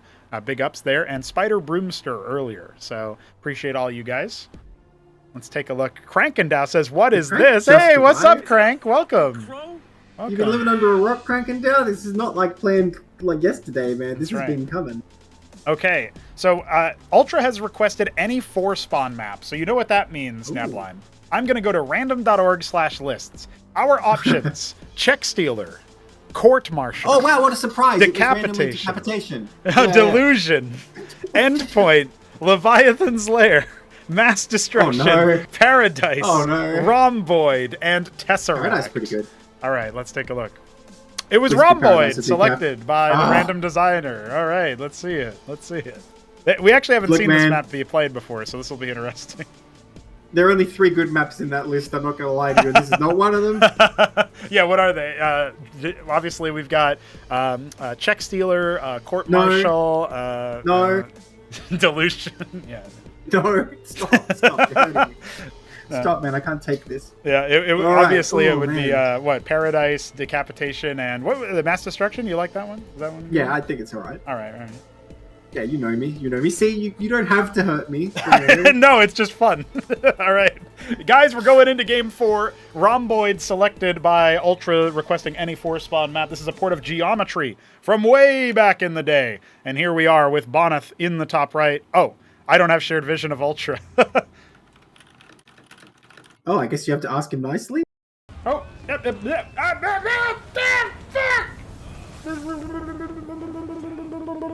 Thanks. See, I told you it's a bad map. That's $30, and he made a really funny sound. Okay. All right. I appreciate it, dude. Thank you for donating towards the show match. See, asking you will receive. That's just the way it is. UltrA shared vision. Right, okay. And Bonyth obviously is playing. So asking you shall receive. That's all I'm saying. And Ramon's pumping the prize pool. No, it's too late. I asked him already. He didn't hear us, though. He didn't check Discord. All right, so ladies and gentlemen, that brings us $30 closer. We are at 70 out of 200, so I do appreciate the support there. I don't really have any expectations to fill the goal out immediately, but it'll be cool if we do. For just this stream. Let's go ahead and get the prediction out of the way here. We are going to go ahead and put that up for everybody, starting the Gamba now. And this is a cross-spawn position on Geometry. A bit of a wacky map. Obviously, it's called Rhomboid in Cosmonarchy. And this is ported by me, commissioned by Hit 'em Up, who commissioned a ton of ports from StarCraft 1. And look at that. He's getting his money's worth out in these show matches as UltrA's scouting out. He's in the bottom left as our dark green Terran, and Bonyth in the top right as our red Protoss. So classical colors here. at least for Bonyth. Yeah, once again, the 2-gate coming up. Bonyth is pretty satisfied with it, I suppose. I would love to see him go with just like pure Drac. I know I was saying I like the Hierophant, but I feel like on this map, you can put a lot of pressure on because there's no one spot you can put an anchor that actually covers this. Once you're up in the natural, there's no ramp, so it's super dicey. In fact, this is both the TVPs, right? Have had no ramp from the main to the natural, which is a bit of a concern for Terran. Protoss tends to be the player who's pressuring early and doesn't really care about that as much. Now, the scout is going to come down from Ultra in just a minute. He's going to see it's 2-gate, although I think he's not going to be surprised that it's not some kind of tech play or anything like that. Both players seem content to just get like 2 production structures, then expand. That seems to be the pattern in like every game we've seen. I guess Zerg doesn't count. One thing that I did like about what UltrA had already done so far is he moved ahead to kill the Scribe before it could really scout anything of value, because of the fact that his Mason ended up scouting it. So he won't end up seeing 2-gate on either side. Both of them have countered the scout. It's one of the reasons why you might want to go for the Hierophant, is that this slow is so overpowering for any worker scout to get away. So you really just have to be like able to see the Hierophant and run away, but even then if it sees you, it can catch you. So pretty bad now look at this for you. Pylon out here. Okay. By the way, stream chat is saying the game is silent. I don't know if you want to address that. But in the meantime, what is he going to make out here? Is it going to be a Stargate? I do think a Stargate is one of the best things to proxy, or is it going to be Ardent? No, it's going to be gateways. All right, he's going to go for those Dracs, man. This is the Brood War strats, right? Where you scout the Protoss base, and you're like, oh, there's 2 gates. This is okay. And then suddenly there's like 15 Dragoons at your natural, and you're like, wait a minute. And then you look at the replay, and like 2 more gates just got built near your natural. Yeah. I think that's the kind of concept here. But he's going to get intercepted. UltrA coming out already. Does move that Hierophant back. The Hierophants can tease this, but they really can't fight it. Yeah, they will get pierced by the Cyprians as well. So, oh, look at that. We even just got ourselves Haunt subscribing with Prime. Thanks, dude. You're about to watch some Prime gameplay right about now.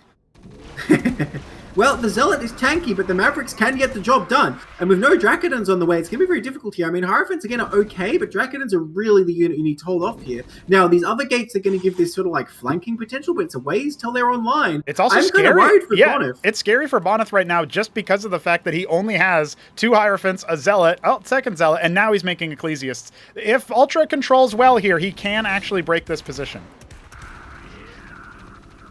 Well, we're going to see how it's going to go. He's trying to get in here, but the Zealot will do very good tanking, especially against the Cyprians, but they fall quickly. The Hierophants have been preserved, though. That's the key thing here. Well, the Ecclesiasts have nothing to heal. Look, he can just go after the workers. He's got to split his focus well, though. The Mavericks need to stim and get after the Hierophants before they kill everything. Oh, the worker count! Okay, he spreads again. I think he realized that he's getting smashed. Oh, they're so close to falling. He's going to kill a lot of them. One more shot! Oh, the fadeaway for one more kill. Wow, look at the corpses. That was 5 workers going down. Not a small feat. And obviously, we even have one loose over there. So this is like really, you subtract, right now we're at Bonyth with 11 workers mining. One of them is still at the proxy, and it's a proxy Ardent. He's going to slow crawl a Cantors, but we've got a 2 Cyprian drop to finish what the others started. UltrA moving in with his Trojan, and the units are way out of position for this. Dude, again, this is kind of old school. People used to do this, but we haven't seen it in a while. And yeah, okay, some of them have HP damage. The shields do come back, but it is the smaller part of the HP. Not the best spot to drop, I don't think, but it doesn't really matter. He's getting the damage in. You really don't fight it, Bonyth! Oh, he's so screwed, dude. Yeah, that's... He's going to try a desperate attack, but like the whole Terran army is over there. Oh my god. Yeah, look, 14 Mavericks and Anchor. I mean, UltrA hasn't exactly spent all of his money, but it doesn't really matter. He doesn't really need to. Dude, he just stimmed. I don't know why he just stimmed, but if UltrA has a moment. Okay, can I describe this as best I can? I feel like he has this favorite move he has. He stims and then puts the Mavericks in an anchor. I couldn't tell you why. Every time I see him load up Mavericks in an anchor, he stims. I don't know if it's like a Brood War habit or something, but even then I can't really imagine that being a commonplace thing. Now, the workers have returned to mining. The Cyprians return as well. They got scooped up, and now, oh my god. Oh my god. Wow. 7 workers. Yeah, no, there's remember, no way. One of them has to come back from... Yeah, he needs all hands on deck to mine. He's at 6 workers mining. He basically just started the game. And now he's going to dive forward with the attack. The Acantors trying their best. There is an Anseal here. Oh, it's boosted. Okay, it does retreat, though, unfortunately. I mean, he's delaying the it's going to pop! Speed. Oh, no! There was still a Maverick attacking it there, and it's wiped. UltrA takes another game. Hyper aggressive, and he had a Covenant coming behind that, dude. Wow. Yeah, crushed it. I mean, those Cyprian drops, right? Like I mentioned, there's nothing new in Cosmonarchy, but it has not been shown, I don't think, between any of these pro players. Devastating there. AOT say, I'll take my channel points. Thank you. Oh Apparently, he bet on the right player. Yeah, wow. Okay. Wow. I'm impressed because after such a good move from Bonyth, wow, so many people voted Ultra. What the hell did you guys know that we didn't? All right, there it is. Dang, we are just dumb apparently about who's going to win. What? 92% Ultra? Yes. Is that right? Yes. Yeah. Wow. Okay. By the way, I want you to know I've been being bullied in chat this game. I don't know how I held back my tears. What It's happened? pretty unfair. What happened in chat? What were they yelling at? They're mocking my accent. It's not fair. Who did that? If you scroll up. Yeah, who did that? Ban that guy. Oh, bullying. Oh, I see. Is NAR actually a thing? I don't know about that one. All right. Yeah, I say it perfectly normally, don't I, chat? Yeah, I've never heard that before. There's nothing wrong with it. Lovely American accents, AT. Don't make me start doing American accent.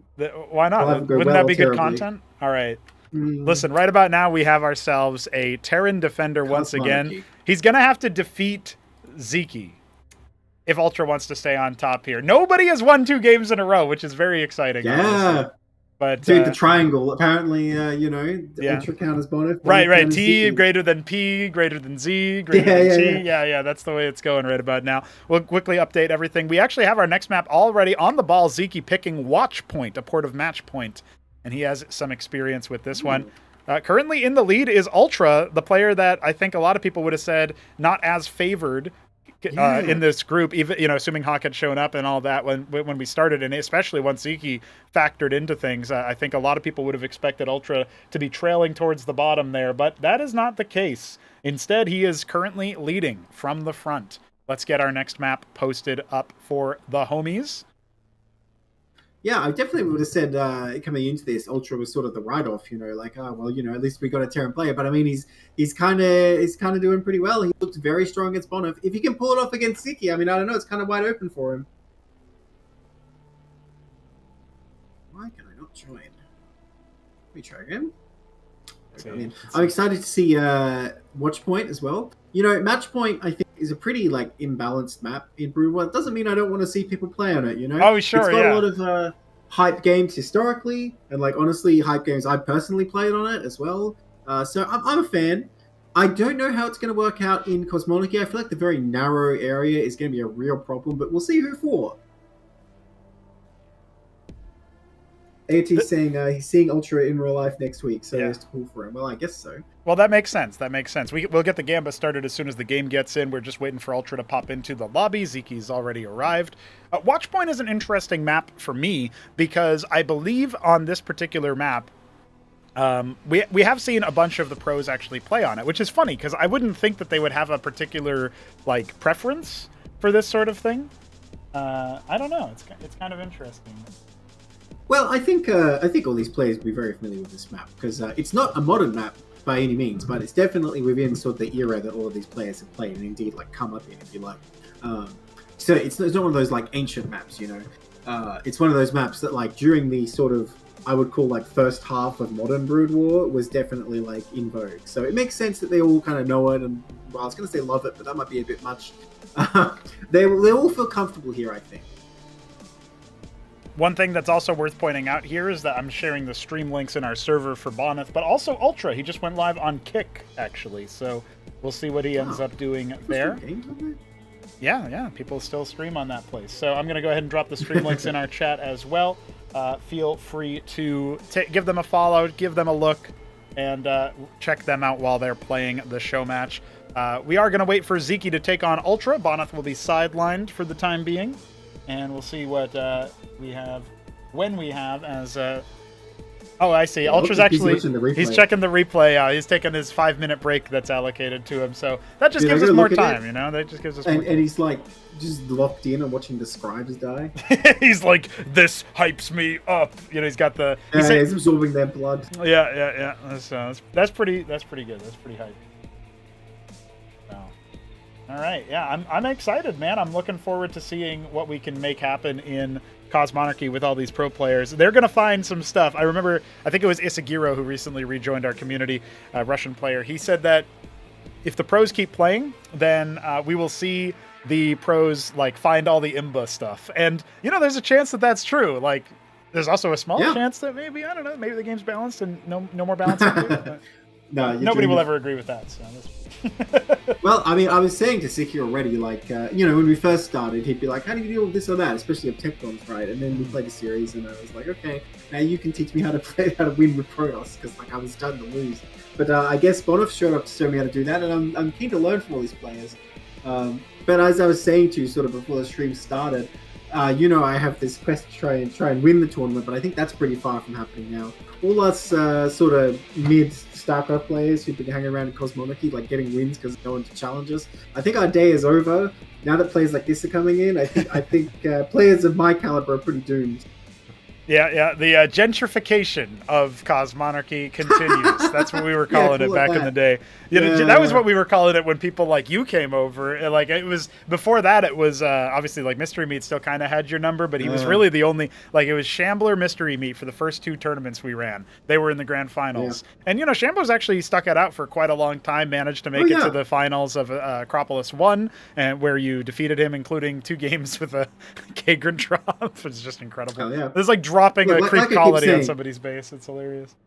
Like I keep saying about Shambler, he's never not a threat. Don't get me wrong, but definitely of like the first era, if you like. Yeah. So are we entering the 3rd era of Cosmonarchy? It does kind of feel like that one, yeah. Yeah. Bonyth is saying, "Go! We got to play. Let's go!" He's also cheering them on, getting them ready to go. We are ready now. UltrA has joined. He was setting up his stream and stuff. Let's see what happens behind game number 5 as we get into things here. It is a TVZ once again, a rematch that we previously had on Acid Test. This one is on Watchpoint. So that was Litmus. This is Matchpoint, ported from StarCraft 1. We gave it a funny name. I mean, we give everything a funny name here. You know what I mean? Instead of SCV, it's Mason. Instead of Command Center, it's Ministry. But it's UltrA in the bottom left, and he is our blue Terran. Sziky in the top right is our vivid red Zerg. And we are rocking and rolling here. Yeah, again, shout out to how like this game isn't super laggy for no goddamn reason. By the way. We're connecting South America, Central Europe, East Coast USA, and Australia. I think you're in Eastern Australia, is that right? That's right. So yeah, there you go. So all of those places, and we only have to go high latency. That's like turn rate, like 20 or something? I can't remember what the turn rate conversions are from StarCraft Remastered, but trying to give people a comparison point. But yeah, we haven't had to go to extra high yet today, and that's very nice. I mean, even on extra high, it's still obviously a playable experience, but you prefer as low as you can get. UltrA going to go mech this time instead of bio. This is a big change up for him. Okay. I'm excited we get to see it, right? No, I don't know if it's going to go better for him, but I'm just intrigued to see it. I wonder, are UltrA cores still good there? Because I think, based on how much they just instantly slapped UltrA last game, I think Zyky's definitely thinking about them again. But I'm just trying to imagine what kind of units you have. If you have a bunch of mines, obviously that's good. Blackjacks? I feel like they wouldn't do that well. Obviously, if you scale, you have like 100 Blackjacks, it's hard for any melee unit to do anything. But I don't know. Matadors? Yeah, it's hard to decide exactly what would be necessary for that. I do want to see where he's going to be going with that. Also, I don't really expect him to go for Scrapyard, though, because he really hasn't done that in practice games. I've only ever seen him make, like, Vultures, some Cyclops, mostly Vulture Goliath, and then Palladium for Phalanx. Like, he doesn't even necessarily make a lot of Madrigals or anything, so not really rocking the new units. Also, guys, I just managed to pop in the donation goal onto this one. I hope you guys like making the bar go up, because it has to be sideways, otherwise it would be too noisy. But yeah, I see it. Feel free to give me feedback on the placement of that if it's too big or whatever. But figured I would throw that in there. Slowly getting everything online here for our first 3-man show match. All the overlays are a little bit different. Well, now this is similar enough to Brew War that one Vulture will deal with 2 Zevs. By the way, those mines don't do damage. But I guess I won't say too much. We'll probably see it soon enough. That's right. By the way, the Vulture also fires considerably slower. You see, it doesn't need a speed upgrade. Someone turn on the Nitro or something at the back. He's going fast, but yeah, you will hunt those down. Now, some quads do need to come out, which they will soon enough, and it's very hard to get as many work kills with this thing. Not only because it fires slower, but also just because the way regen works, it's faster and all that stuff. So it's not so much of like, oh no, one Vulture got in my base, the game's over. But it is still a threat you need to respect. That's right, yeah. And Vultures have actually done pretty good damage to workers lately as people are starting to get a bit more used to using them, because you make Vultures more often in the current meta than you did in previous versions of Cosmonarchy, partially due to the add-on changes. Another thing to note, mines don't block building placement, but they will blow up on workers, and they don't do damage, but they stun them. So if Sziky tries to take that 3 o'clock position later, his worker is just going to get stunned. Well, these quads are definitely sufficient to fight this. The mine's going to be an annoyance only. They really aren't going to accomplish much. Well, he does want to expand, though. He's setting a draw left. It's like, wait a minute, no, maybe I won't. He's making an overleft, which honestly, I kind of feel like is a little overkill. I feel like you could just, just run through here with these claws. I mean, okay, yeah, I guess you don't know how many vultures he's going to make. If you take some bad mind hits, he chooses to engage. I guess that could be bad. But I feel like this is conservative play for Sziky for sure, especially going for the Hydra so fast. But UltrA did go 3 Folk, so maybe he's doing exactly what he needs to do. Well, unless UltrA starts pivoting over to one of the classic moves, which would be Cyclops at this position, we are going to end up seeing the vultures get creamed, not by the quads, but by the hydras. I mean, we do have Hydra finished, and Zyky's just going to go for the hatch, but still, pretty conservative play like you're saying, and no expansion for UltrA. Very different style. All right, he's going to hold this ramp here. Oh, that's a lot of vultures, though. Ooh, well, he's going to try it, but the ramp really working out well for Zerg here, holding him up completely, but he thinks he can win anyway, and I think he's right. Yeah. Claw's trying to retreat. I wonder if he should lift those up. I guess he's not going to try it. What has he got coming out? A few Hydras, but they take so long to morph. UltrA might be able to sneak this win in. Hang on, a couple Hydras are already finished, though, just in the nick of time. Yep. Looks like he's barely going to hold off here. I think those Hydras are sufficient. I do not think UltrA wants to take this fight. He can try and lay a mine, but you can easily just run back. This is kind of the problem there is that he could have maybe gotten a little bit more. Like a little bit more kills. That he stunned the overleft. Yeah. Air units also get debuffed by it if they happen to be around the ground unit that set them off. So it's pretty interesting little nuance there, since it's just an explosion for lockdown basically. It's the version of lockdown. We gave lockdown to the vulture, guys.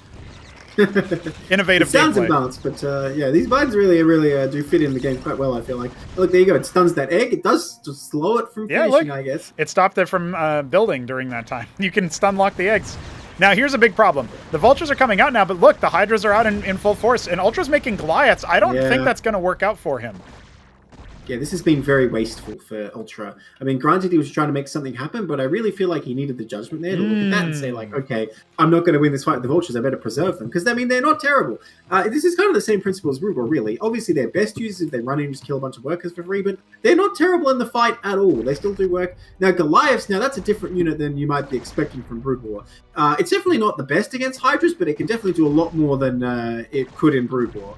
Yeah, fair. The other thing that's worth pointing out here, too, is that this is a situation where normally you'd see Hydra versus Mech, and you think, okay, well, unless you're making siege tanks, you're dead in the water. But UltrA has access to the Cyclops, and the Cyclops isn't as, long range as, the Phalanx or whatever, which is our version of the siege tank, but it deals delayed splash damage, and the longer Sziky stays in one place versus the Cyclops, the more damage he's going to be dealt. Meanwhile, we got 3 vultures, wounded, screaming in towards the natural. There is a circuit and a couple hydras ready to fend them off, and the Goliaths have started to show themselves. But the Cyclops are going to do way better versus this clumped-up army. That is a lot of Cyclops. Ooh, careful. Yeah, they do friendly splash. Fire. Yeah, you got to watch out for that one. Well, we might get a draw left or 2 here, I suppose. Oh, no, probably not. Well, let's see how... no, he gets one. Oh. He got one. The Goliath, the first Goliath already gone down. The other one very, very low. But the Cyclops are doing so much splash damage that stacks up, and this is really the way that the fight turns. Does Sziky know about Cyclops? Although he did damage himself a fair bit there. Has Sziky seen them before? That Goliath is extremely low. The Mason goes down just to the Cyclops from the fire. Yeah, you do. This is just a situation where it really helps to have the vestry or the something like that for some kind of repair, some kind of healing. This add-on is actually what you can add to the stockade to make healing units, but in this case, you can't build it here. It's just part of a wall that you can blow up later, similar to the mineral field. Yeah. So. We have a bit of a stabilization here. I was just thinking, by the way, and I was talking about famous match point games. Of course, there's the Flash vs. Jadon game that started with a Hydra bus. I was thinking it looked so similar when Sziky was coming down from the north with those Hydras, but it ended very differently so far. Yeah, with the Hydras getting absolutely splashed. Now, the Cyclops did recently get buffed, right? So, I mean, if you're going to use them, this is the time to do it. The Palladium's on the way. Man, I don't know. UltrA's looking pretty good here. Sziky, of course, is going to get the 3rd base soon enough. Sorry, 4th base even. So he's definitely going to fight back, but I want to see what he's going to try and do here. Yeah, we'll have to see. I think the longer that this goes on, compositionally, I do like what UltrA is assembling. He's also made the scrapyard, a little egg on my face. I was prepared to say that nobody would be bothering to do that. Tier 2 so quickly. What is Sziky planning? Is he going to go Spire? Because we have seen him go Spire very often. It's straight for left, just so I can keep saying it. Yeah, there you go, there you go. I want to see it. We need it would to practice. be so sick. Honestly, it would decimate Cyclops as well. So, I feel like, honestly, they decimate anything. Yeah, it's really good versus, like, especially if you have, like, a tier up or you know, most of the enemy army is in tier 2. Now, UltrA isn't quite banking the minerals, but his gas bank is going up towards tier 2 level. When you see close to about 600, that's where you go for it. He's being insanely greedy. Look at how many bases he's taking. He hasn't made the workers yet, but I assume he's gonna make workers for those bases he's got. So this is kind of crazy right now. Yes. If UltrA makes an attack, he has pretty good odds here. Now, it may look like the army count favors Sziky a lot, but like how much of that is just Zephs? And Zephs kind of suck. Yeah, 20. You can subtract 25 of that. The Cyclops are going to Vulture could technically kill all of them. Just give him a minute. Yeah, not quite likely. Oh, no! Oh, he got overwhelmed. Lost in the sauce. Surrounded by dogs. And there's tier 2 complete. So, listen, the Iral Iris... Oh, straight in the nest. Yes, he's What is he doing? Is he actually going to make the Defiler equivalent, dude? Is that real? It's so good, dude. I don't know if he's tried it, but it is, like, absurd in Cosmonarchy, so I hope we get to see it. Honestly, any of the Retrieval units are no slouch either. I do love the Retrieval. I think it's one of the best buildings you can make. But we'll see what he does. A bunch of Dwarves being made. Woo. I can't believe it, That's dude. a pretty good counter to Cyclops, actually. Because when you mutate these units in Cosmonarchy, when they die, they just regress to their previous form. And the Cyclops, since they do splash, if something has like sort of more phases before it dies, it's easier for it to get in amongst the enemy. So Dwarves actually not a bad choice here. Now, this is a very overwhelming defensive position from UltrA, at least for this tier 1 stuff, though. But Sziky looking pretty well positioned to defend. UltrA has failed to stop him from taking these bases, starting to put workers in all of them. Now, a Phalanx, I'm pretty sure, could hit the one that's at 7 o'clock pretty easily. But it doesn't matter if he doesn't know about it. He has no idea. Nothing at 12. I mean, there's Zeths all over the map. Sziky is in total control right now. He is still vulnerable as he's in the middle of like a big transition, right? You could kind of liken this to when, you know, Protoss is trying to grab carriers. Except this time they didn't build a gateway army. You know what I mean? Like, this is an opportunity where UltrA is playing a bit conservatively with his mech. He's slowly ramped up with his treasury production, but he has no map, information. He has not scouted. He hasn't used the Talos to just try to take like secret bases, probably because of how badly it backfired against him. And now the Spire is up here. So the last game that these two played, UltrA couldn't get a single extra base down with the Talos. So this time he didn't even try, and Sziky just ends up expanding everywhere. He hasn't actually saturated 6 o'clock and barely has anything mining towards the bottom right, but this does look like a really solid position for the Zerg as long as they can get their tech up, and they are doing that. He has a few Velgoricors out and a single Confluence. Now, those are fine units to have, but he does still have to stop this push. This is what it's going to come down here, right? And the Cyclops can definitely backfire, but at the same time, they're definitely a considerable threat. When you look at this Zerg army, it doesn't look too strong to deal with this. If UltrA gets the engage he needs, he can still be very threatening here. The Almechas Enter was not made, unfortunately. Yeah, maybe you can get some Protaphalors out. I'm not sure what he intends for that spy. So far, it's just all Convolus, which it's pretty cool we get to see those. This looks like a good engagement for the Zerg, though, coming in a very wide angle. Oh, yeah, the Phalanx out on their own. They can't even deploy right now. If the Cyclops kind of just shoot all over them, they've got enough armor to ignore that, but the Velgoricor is getting into a very good spot as well. Only one of them got the swarm off. Wow, look at the left flank, too. All the Zets descending. The Phalanx is mostly cleared out on that side. Sending to hell, you mean? They got absolutely annihilated by Cyclops. I mean, okay, the Velgoricor is doing a great job tanking here. It seems like he's got just enough to hold on, but it was close. It was. We got reinforcements coming in, but it's pretty paltry. And remember, the Rillarocors, the broodlings that spawn from the Convolus, they were making all that friendly fire even worse between the Cyclops and the Phalanx. No sustain in the composition. The Antseal, a paltry like 100 shields or something that it provides. It's not much. So that was barely anything in the middle of the combat. And, well, now Sziky can just explode. He's got lots of larvae. He's making loads of Vorfs. He's trying to upgrade those Zergling equivalents into their winged versions that not just move faster, but they also ensnare when they hit. They rend armor when they hit. And when you kill them, they turn into a regular Zergling anyway, right? So it's maximum impact right now. Well, it seems like Velgoricor is in the order of the day. Some Protaphalors coming out. That's a pretty good combo to bust these defensive positions. Because the Velgoricors are a great unit to sort of throw in and, like, let them die. Because they do so much tanking with that little Carapace swarm they summon. They spawn those Rillarocors, like you mentioned. And when they die, well, I guess when they die, that's when they spawn the Rillarocors. But look, there's so many Dwarves coming in as well. That alone might be enough. A little poke from the ramp. Oh, God, the swarm. Well, the Matadors are here to try to light things on fire. Everything is on fire already. Let's be real. Sziky overwhelming from the top rope. He even gets a couple of units in from that tiny ramp that leads into the natural choke, and the Convolusks are busy elsewhere, but the Phalanx is They are alone, Dude, and they might just be overwhelmed anyway. That one Vilgoropo back at the anchor, by the way, is kind of just like holding it down on his own. I know. Outrageous, oh, man, dude. Look at all these Villarocos. There's so many, but he's even bringing them. The Convolist here actually spawn them on everything they hit, and they have multi-attacks, so crazy numbers can suddenly show up. Yeah. GG is called. He knows he's dead. That's a wrap there. Ladies and gentlemen, Sziky continues the triangle, and now it's Bonyth to face him for a rematch. We'll see what ends up happening there, but that was glorious. I don't know if people in chat are intentionally memeing, but I think they said the same thing. Like, UltrA isn't going to drop another game for me. They're saying Sziky isn't going to drop another game for me. I can only assume that's intentional. Yeah, that doesn't exactly surprise me here. We'll see what ends up happening as Sziky is taking to the defensive stance. I did, of course, classically forget Gamba, so you know how it is. But that's all right. That's all right. Oh, we just had somebody pop in to the Discord server, so I guess it's a good time as any for me to tell you guys about our Discord server. That's where we organize a lot of our games right about now, so you can definitely take a look at that. !Discord and Twitch should give it to you, but also you can find it in the panel and in the YouTube description. It's a good time over there. We have a pretty friendly community. Just, you know, be mindful. You're going to have to lose a lot of games before you start winning, unless you're a Gosu player like, you know, some of these guys, I guess. Oh, man. These will be StarCraft players we're talking to. They know. They know. I hope they know.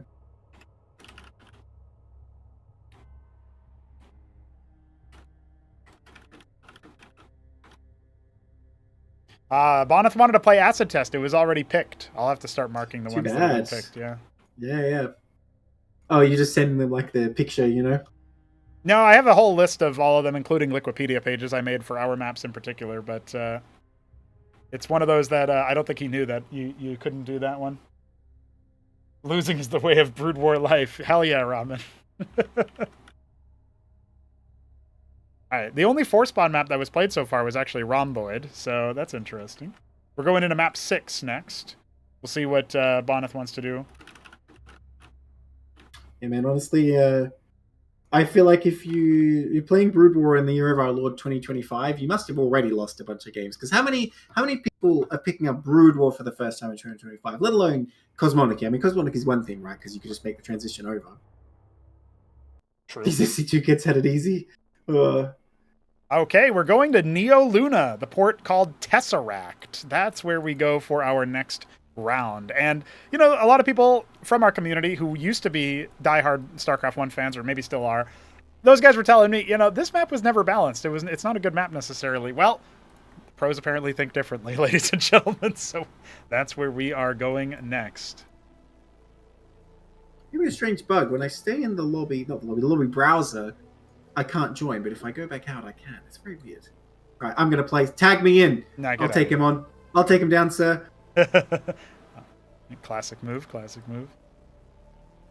All right, looks like our players are eager to get back into things, especially Bonyth. I'm sure he was just itching after the early rounds there. So right about now, our triangle is, like I said, continuing. I keep having to swap things out here. Bonyth was able to take Sziky down last time. Is it going to be a repeat, or has Sziky learned? By the way, right about now, all players have earned at least $40. Sziky and UltrA have earned 50. Nice. And we are getting in to see if Bonyth can earn 50 or if Sziky can earn 60, because this is game 6, ladies and gentlemen. Let's see what's behind this door. Ooh, and we got those vertical spawns, as they're called. I feel like this is a different sort than we normally see, but Bonyth is in the bottom right. He is our eggshell blue Protoss once again, and Sziky, vivid red Zerg in the top right. So this is the port of Neo Luna. This is Tesseract in Cosmonarchy. The only difference here, and it's not actually revealed, but in the dead center are a couple of Monuments of Sin that just act as big pathing blockers that you can blow up to have more mobility. But other big details here. You've got the natural, which is fairly standard, but then your third base is very far away if you go to 6 o'clock, and if you go to the 9 o'clock area or the 3 o'clock area, you'll see that it's a bunch of ridges instead of geysers. Just a little bit of a different style for how you harvest Vespene. But yeah, all in all, I mean, you can upgrade them to basically have 4 geysers. That's not bad. Well, I mean, about those monuments, by the way, are they purely scenic? There is a Zerg in the game, so things can happen, is all I'm going to say. Although I don't know if Sziky even knows about that. Scout coming out pretty early. Oh, look, I'd be shocked if Bonyth doesn't put in another gateway. Then again, he's mining gas real early. I mean, maybe he's just thinking of the gas for the Hierophant, but I don't know. No second gate coming down. Hang on. What has he got in mind for us? Are we going to see some kind of deviation here? Sziky's still doing... Well, hang on. Sziky's doing something weird as well, because he's got a bunch of gas. Okay, no, he's just very late on the cake. Right? Never mind. What's really bizarre right about now is, from my perspective anyway, I think, as we get the Gamba going for you guys, I think that right about now, I'm seeing Bonyth scout him first. He's actually peeling away from the Kagra. He doesn't want to reveal his scout just yet. I think that was just to maybe mind game the timing, like maybe I'm from the top left spawn or something. Really interesting that Bonyth has gone one gate. If he goes one gate expand here, that's a bad thing because this map is really hard to hold your natural. It looks like he's actually going to go for tech, and it will be a grand library very quickly. I thought it was going to be a rogues, but I don't know if he even knows about rogues. I do like the Grand Library recently. I think right now it does seem pretty strong. And splitting these Zephyrs, I mean, 3 in one direction is still pretty good. But the Hierophant will be out in plenty of time. That ramp is tiny, honestly. All right, who's going to predict what? Honestly, I feel like after what we've seen, who can really say anything? I mean, you got to give it to Bonyth theoretically, but who knows? And Sziky's going to come in here and adapt as well. And he's showing that he has like a lot deeper knowledge of different stuff you can do. Got to be careful with these Zevs here. You don't want to lose this Hierophant, but it can get itself out of trouble as long as you're paying attention. A very slippery unit, and Bonyth is not using it to its fullest potential just yet, but he's just being annoying, letting the shields regenerate. Flash shielding kicks in 2 seconds after the last point of damage, and it starts off real fast, and then it tapers off later on, so it's kind of like a decaying shield regen. It eventually goes back to... I think still, even at its worst, it's like twice as good as StarCraft 1 regeneration, but there you go.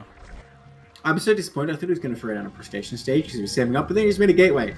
But still, these gateway pushes with Amaranth to support early can be very strong. I want to see if he's going to make an Amaranth. Yes, he is. I'm not surprised. I mean, you saw that one game I played against AOT where I sent the Amaranth and the Hierophant. I kind of didn't expect to win, so it shows you how potent a combo it can be. I wonder if Bonyth is aware of that. Because you get that attack speed boost and suddenly the Amaranth is healing out of control. It's kind of crazy. And he does love these Hierophants, man. Yeah, if he just tries to commit past the circuit here, he actually could end up putting a lot of pressure on. But there's 10 quads about to hatch, I don't know about this. Yeah, this is going to end him in losing these if he doesn't get out right now. In fact, he's going to lose one.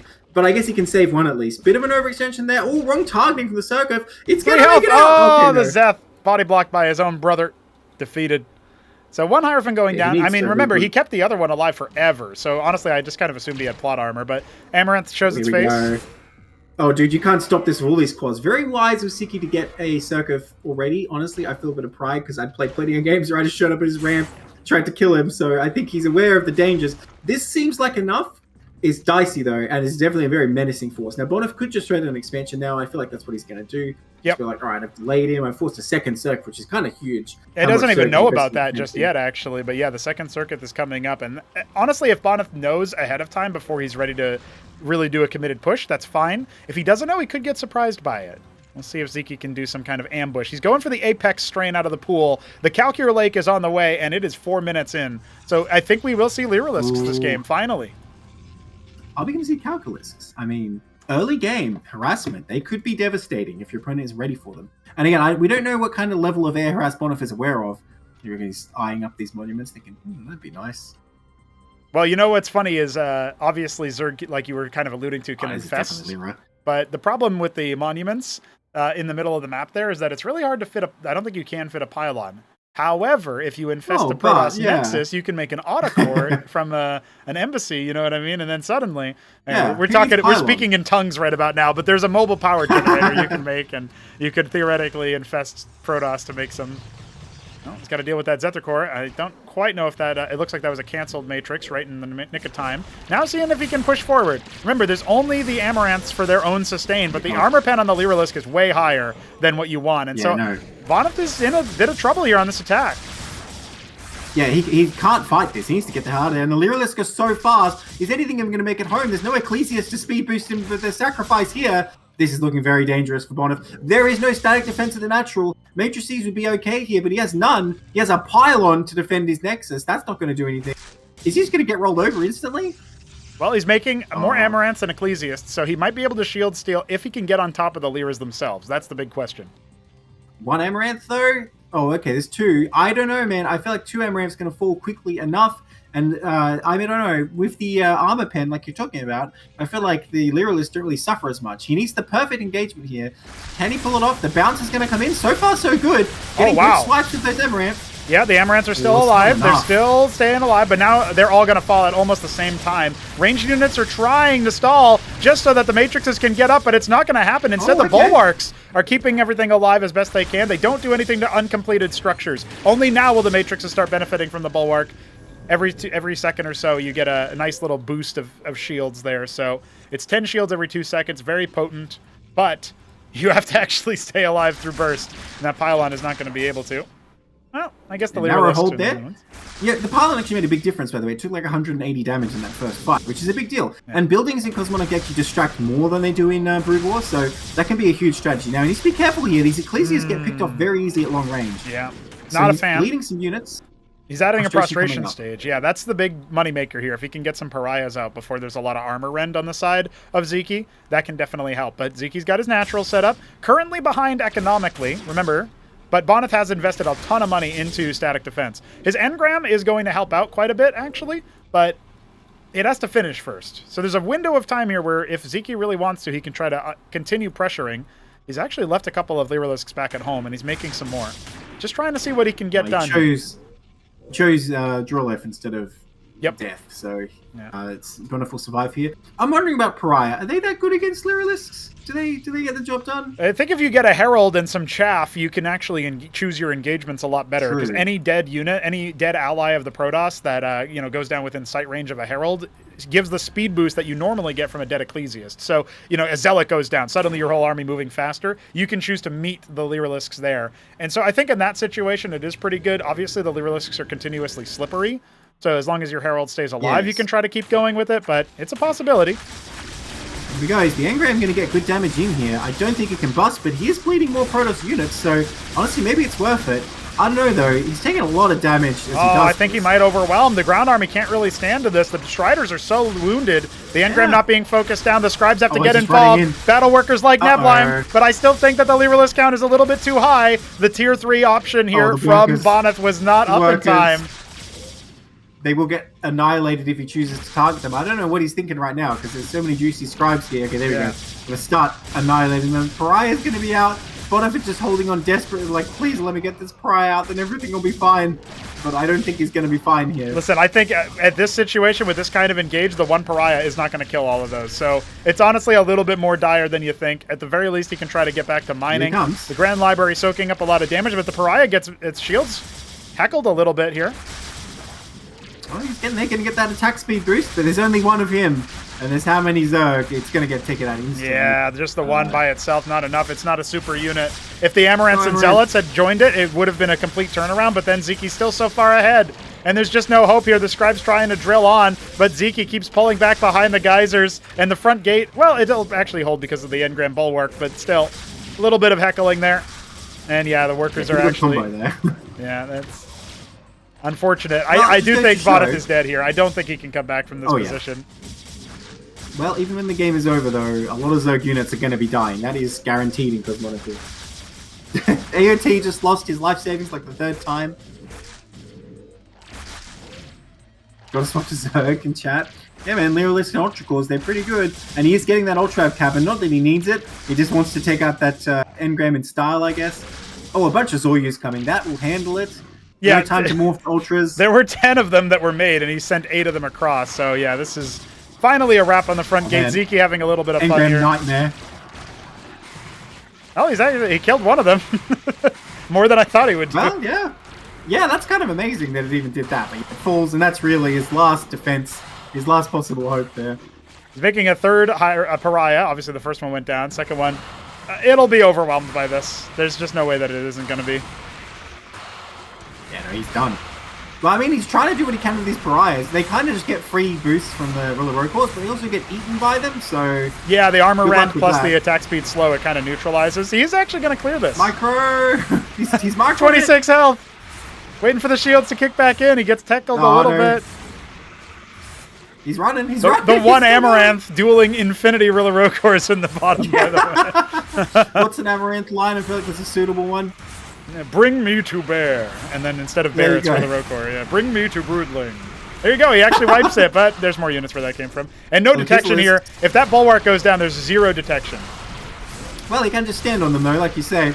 He's really trying to keep that injured one alive. Yeah. It has 31 kills, but like most of those are Rokors, so I'm not that impressed. Yeah, that's a wrap. Go home, Pariah. You're not impressing anyone. GG. Sziky takes the advantage, has won another match, and that is going to be our 6th map complete. Dang.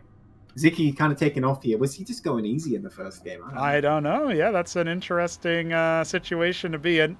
We'll see as we wait for UltrA to pick the next map, and it will be a Zerg versus Terran. That's our first consecutive win, the whole group, so it took a while. And by the way, if this was the old round, that would have actually been the heartbreaker, because if Bonyth had won that game, if this was like Acropolis group stage kind of rules, we would be going to a free-for-all between all 3 of these players right now. But Bonyth did not win, and even if he did, that would not have been the rule.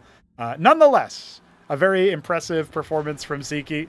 And I really think that map is actually quite hard for Protoss to make it happen. So it doesn't necessarily surprise me that it went that way. But Bonyth, I mean, he dropped 2 games to UltrA and now a game to Sziky. It's slowly slipping away from him. We'll see if he can make things happen. Yeah, I mean, about the map, I think it is a bit wide open, but I think it's just the fact that Protoss doesn't really have an answer to this new Tier 1.5 stuff yet. We haven't seen the way to deal with that because, quite frankly, the Zerg games we've seen, it has not been utilized much, but Sziky's starting to turn it on there. And I'm eager to see what the sort of Protoss play will be against that, because I'm not really sure how to proceed. Someone DM Sziky and tell him to make build record the Agrolef, I assume they mean. Yeah. People think that's really Is that its, fan name, the build record? Yep, yeah, it seems like it. All right. Once again, we have received a pick from UltrA that is any. And the decider, the randomizer, it gives us Check Stealer. That's where we go for the next map. That is Kickback, if you guys don't know. Versus Zerg. Terran versus Zerg. He's okay with having this be the map. So, all right, let's see what happens here. I mean, I guess it feels nice. You're like, I'll take my 3 bases or whatever, but Zerg is going to be laughing.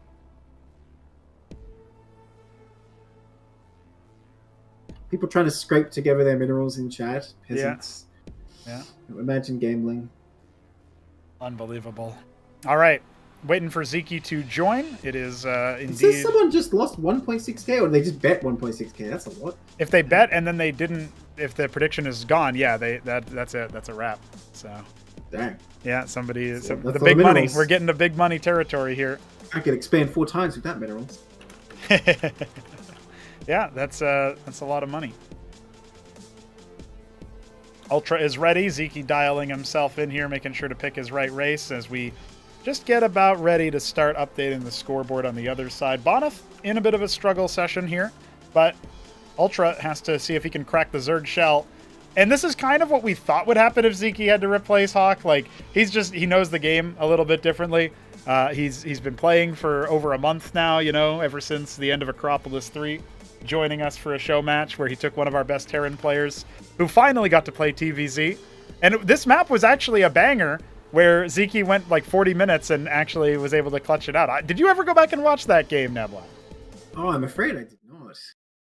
Yeah, it was a banger. It was a Shopdog playing Terran, actually from the same spawns here. Sziky in the top right is our maroon, Blood Zerg, and UltrA in the bottom right is our vine green Terran.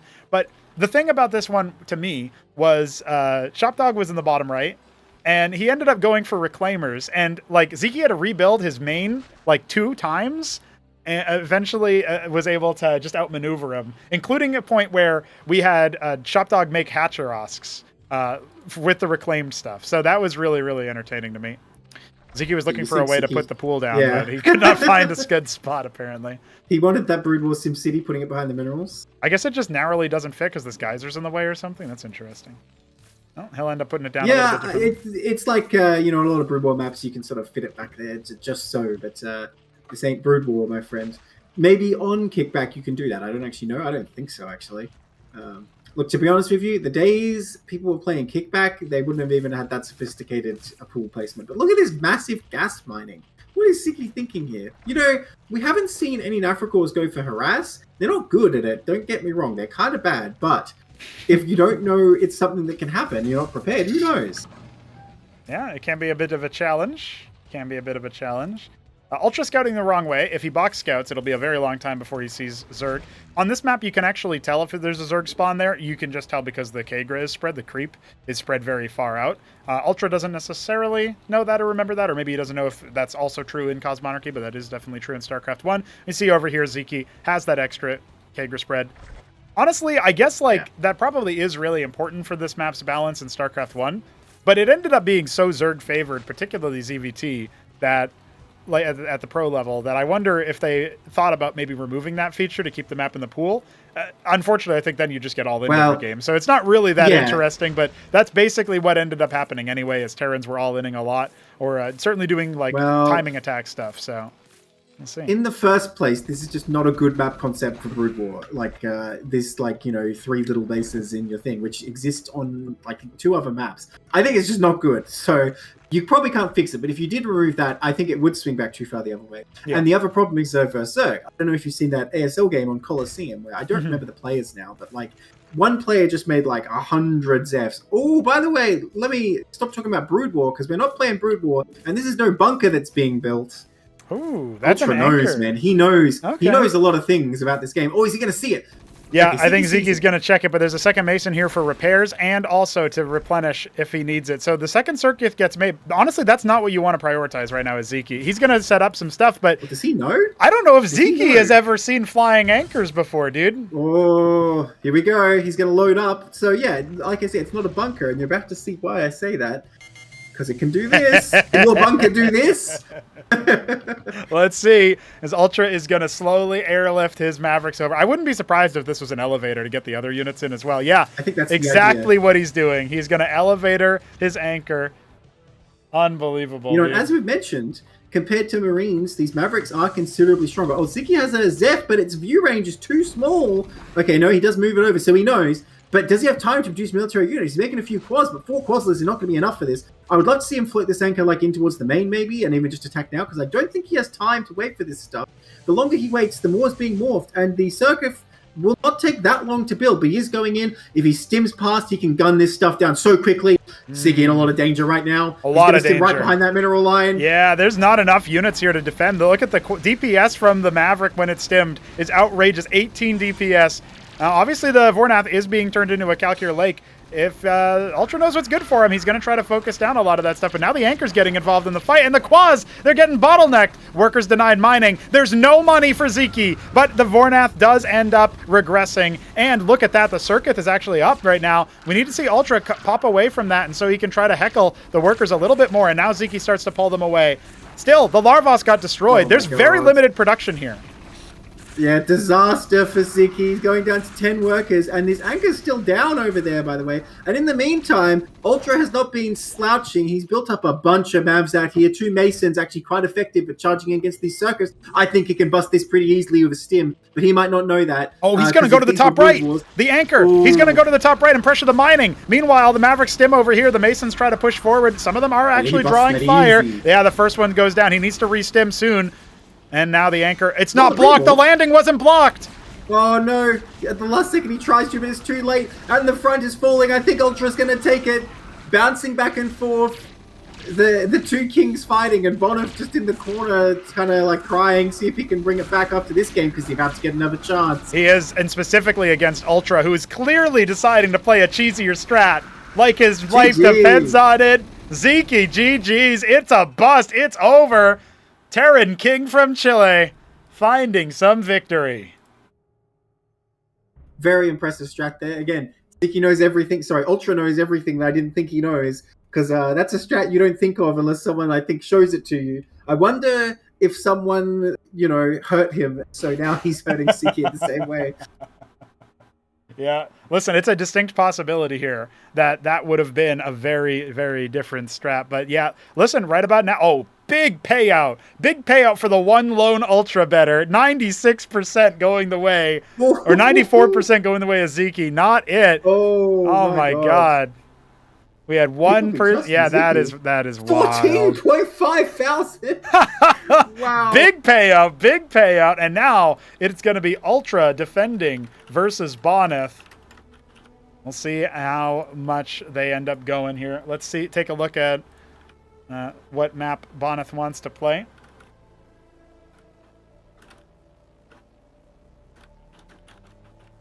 Well, there is a cry out of pain as so many. Okay, correct me if I'm wrong about the format, right? But if Bonyth loses here, I mean, I guess no one really cares about who wins per se because they just want to get as many maps as they can. But Bonyth loses here, he can't be the overall winner, right?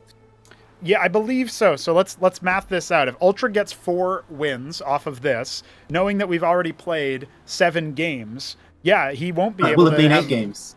Yeah. After this game, yeah. Right, it will have been 8, and so then there's only 3 left, and at best he could tie for first place, but he couldn't be the first placer.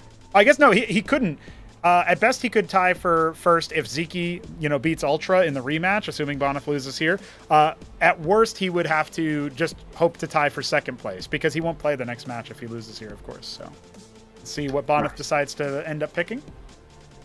I hope he's sort of been cooking something up. I hope in between these games he's in single player and it's like, what's this here? Yeah, I wonder, or is he watching, the stream, even though it's a different matchup, and trying to download, the strats? I think by this point, even if you haven't watched that last match live, the idea of UltrA doing something that isn't cheesy is probably a bit foreign to you. He lost on watch point because he was playing a little bit more macro-oriented and just trying to mass up a composition and just didn't have the knowledge. This time around, he dials in just a really sharp timing. Well, we'll see if he can bring something normal. Can't you just be normal? I mean, what about game 1, right? He played pretty standard against Bonyth, who was just crazy. Yeah, that's fair. That is fair, yeah. And it did kind of work against him, but it was a little bit too close for his comfort, I believe. So we'll see. Well, it looked close, but it really wasn't, you know what I mean? Because he could have just lifted his buildings at any time, I think, and been fine. Although he definitely might not have felt that way. I mean, it doesn't feel good when your main gets glassed. Like, yeah, when you're looking at your main base being glassed, I mean, unless it's in a hype video, and even then you're probably not too happy about it. Hey, shut up about that. Now that pros are playing, we don't need to ever show me losing again in a hype video, all right? Fair enough. There's better things to look at.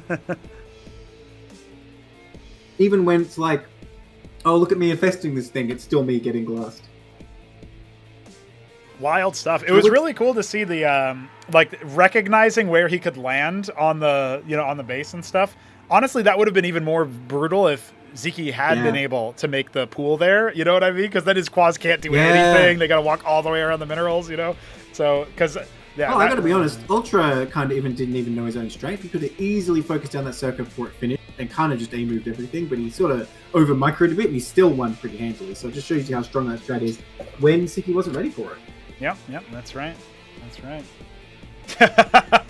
I love that Alexander referenced what Kasuga wrote. Jack beat Kasuga with calculus the first time you could make them at tier 1, and Kasuga just types in chat, well, remove toss. And I don't know what he meant by that, but that was really good. He meant give up. It's like this update may as well have removed. I don't know what he meant by that, but it was really funny. And so that's starting to spread around there as a channel meme. But then we had a new guy who's voting for UltrA here, who's rooting for UltrA in the YouTube chat. Yen Yeri just says remove Zerg. So it's spreading, it's spreading. Well, we're not going to see any Zerg in this game, though. Terran vs Protoss again. I wonder if we're going to see Mech vs Protoss because, UltrA has tried it once against Zerg, didn't work out. Maybe he's thinking, okay, it needs to be Protoss, then it'll be good. Yeah, we'll see what Bonyth is ending up doing here. We're still waiting for him to end up picking his map. I have given him a ping, so I'm actually going to check out his stream and give him ad revenue by doing so. Classic move. Very important, of course. Very, very important. Support the homies. Oh, it paused if you're itself. A prominent Twitch streamer with a lot of ad revenue, you should donate to our Showmatch fund. That's right. That's right. 200 somehow. Yeah. We're 70 the way there. Oh, I see. He's gaming in single player. I think he might. He's like I was saying, they're trying to figure out what's a good unit to make. Yeah. Well, someone mentioned Cataphract, man. That's a good one. Just make that one. It's pretty good. Yeah, Cataphract is a good unit. Probably not that good against Star Sovereigns, but I haven't seen that matchup actually. Oh, I see. A Sausage Lord's in Bonyth's chat trying to help him out, trying to give him a couple of ideas. Okay, fair enough, fair enough. Dude, I'm telling you, just do Zealot Ecclesias busts. That's the best thing against people who haven't played before. All right. Well, I guess we can't really say that. I keep saying that, but I really should move on from that position because that's clearly not what we're seeing today. I want to see what kind of map he wants to pick here. He's dialing himself in. Oh, the old Madrigal? God. Why are we mentioning that suddenly? Why is this being mentioned? Why are you invoking, like, Satan in chat? What the hell? Dude. Back when I was first playing, it's like Mystery Meat. It'll just be like, alright, better get like 2 Lachesis in my mineral line, because you know, A, Hurricanes are dropping there, and B, Madrigal's dropping there later.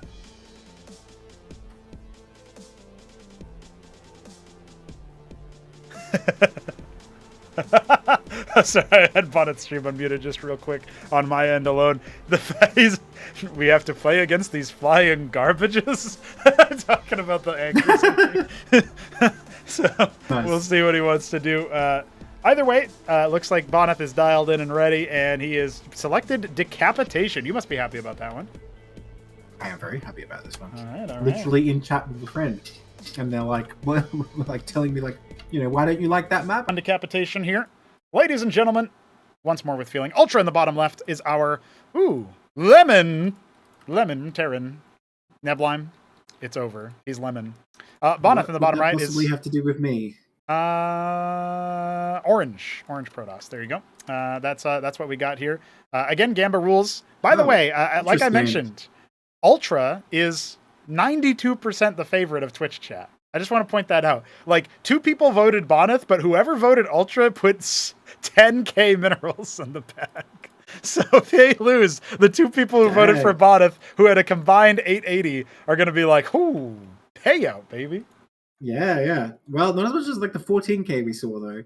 Yeah, that's true. That's true. I don't know who's sending their life savings on it, but I guess Ramen has a lot of channel points built up from before. Now, it is going to be Stockade Gateway. Yeah, I think Ramen lost them all already. Yeah, you wouldn't be wrong about that one. So right now, to remind you guys, standings, we got Sziky and UltrA with 3 games, 3 wins each. Bonyth only with 1, and it was against Sziky, but he's dropped both matches against UltrA so far. One was a cheese, one was a bit more of a more standard game. That last one did look a bit more standard, and Bonyth's harassment attempts not so good, but that was just practice and warm-up. We're going again. Double gate, double stockade. Like we mentioned, this is Bonyth's sort of last chance here, by the way. Again, I guess, you know, he still wants to win as many maps he can because it's $10 per map won. But it's his last chance to sort of prove himself as like the winner of the group, potentially. So he wants to get this if he can. And I feel like he should have been nervous after how last game is going. I guess it's hard to say, though, because when you desync, your opponent's army like stops existing. So you think, wow, this game's going really well. So I don't know if he's as nervous as he should be. Yeah, so the way that it works internally is kind of funny. Basically, your commands to new units don't get processed anymore. But that means you still make units out of your production that you have. And you might still make structures if you're making it with workers that already existed before the desync.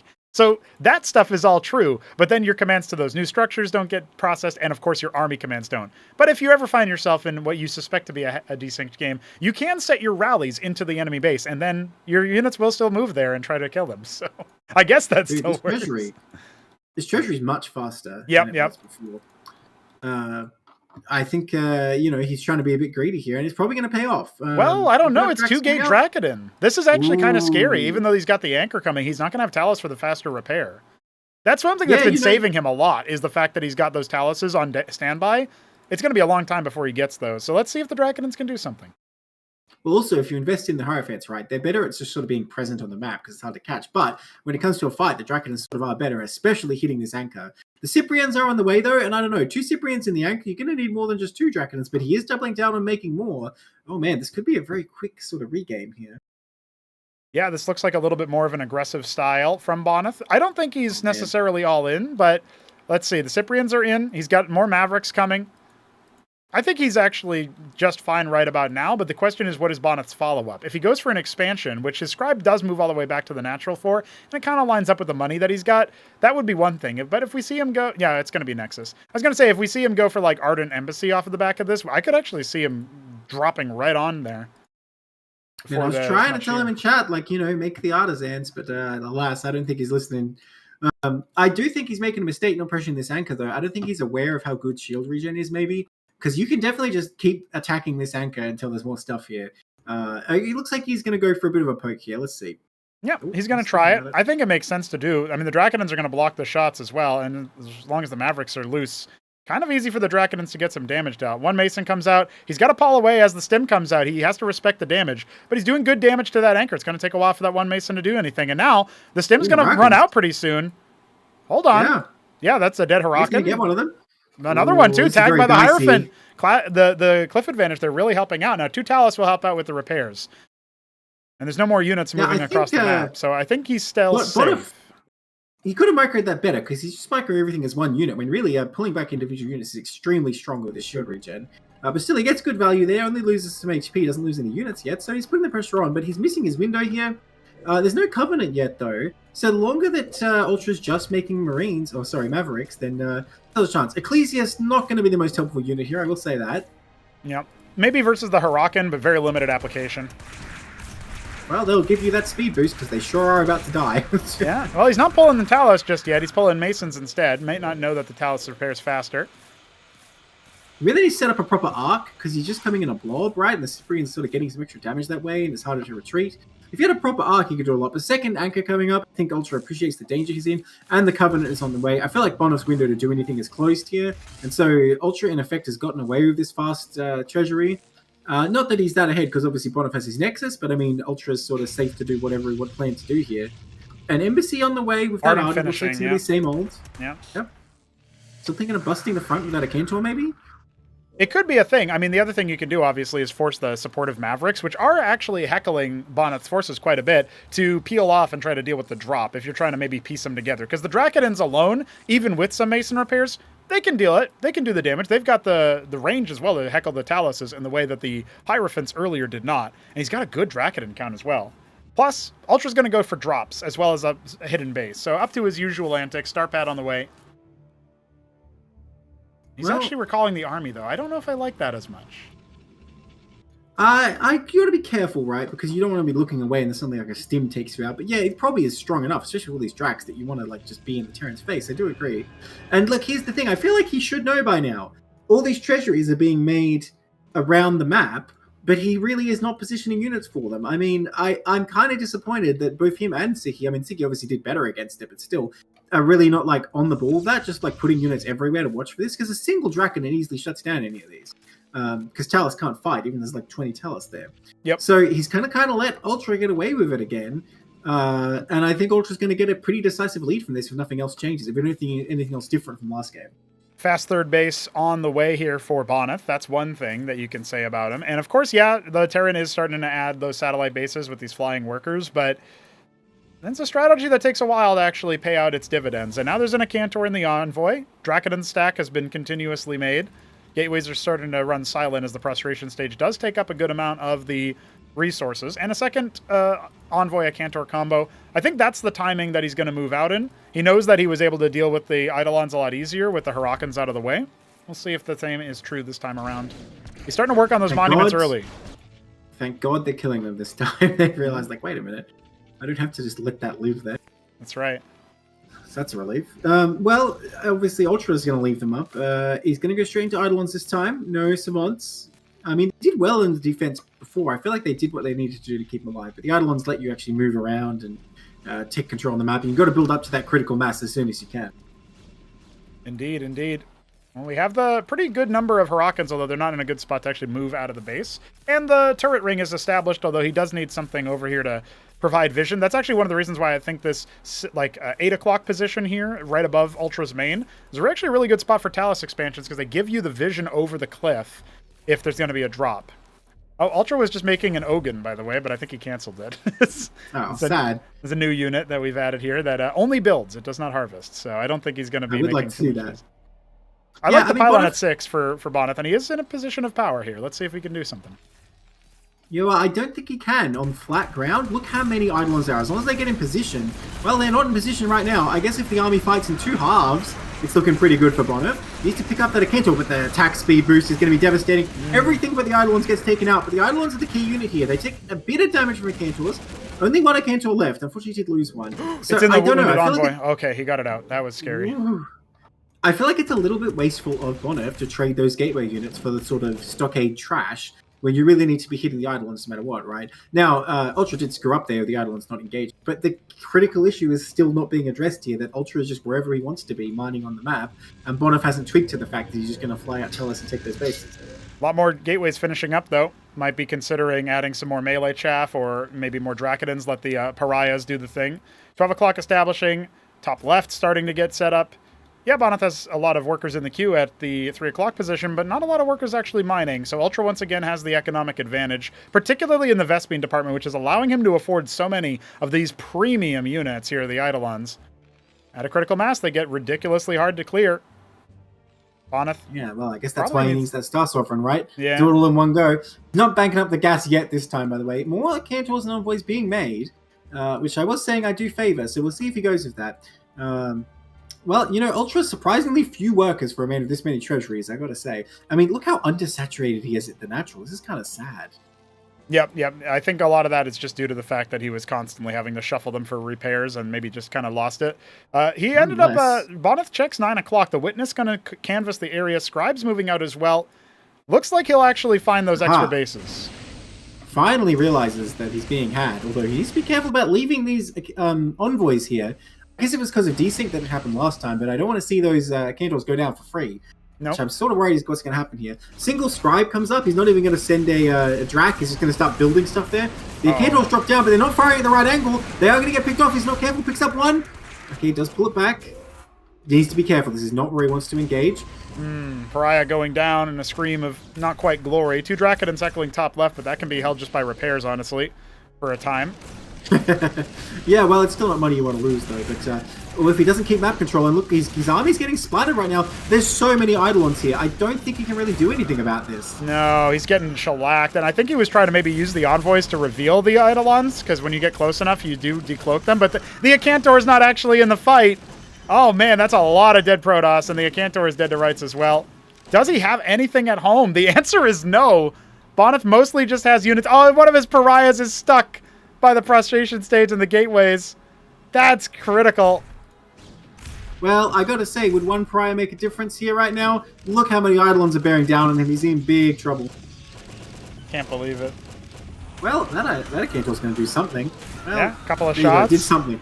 There you go. That's about it. But yeah, he's got a pylon in his envoy. I bet he didn't even know he could do that.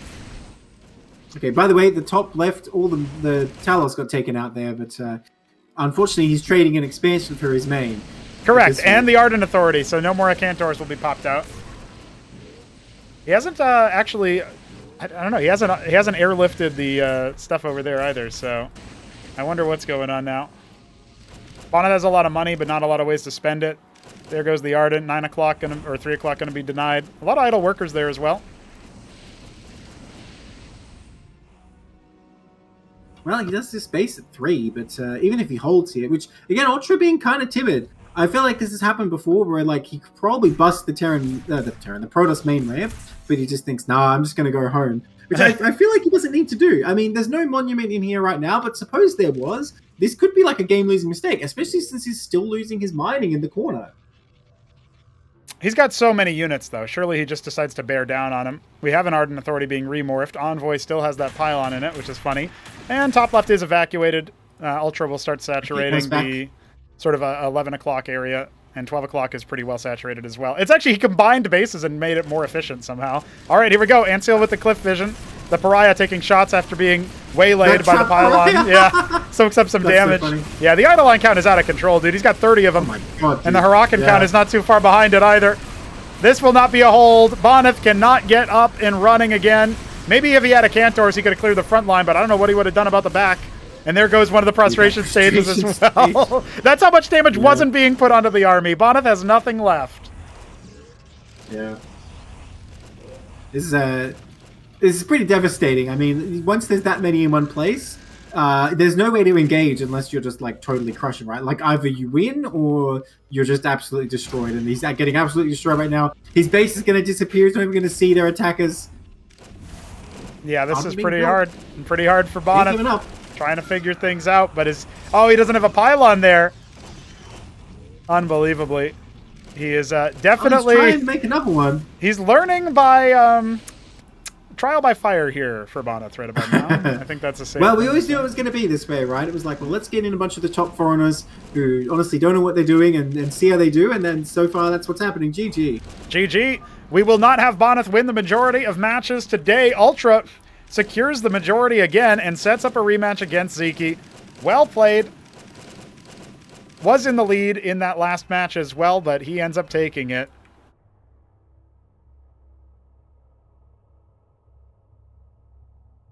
All right, well, as I was saying, I mean, Bonyth won't be the one who comes out on top now, but he does get to play against him.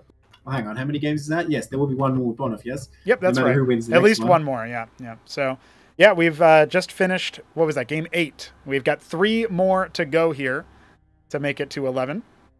Thank you for joining us for today's show match, and UltrA is in the lead, $70 right about now. Stacking the cheddar.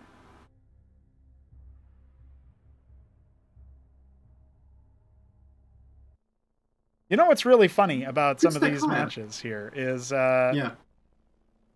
It'll be Brainstorm by Sziky, by the way. That's our next map.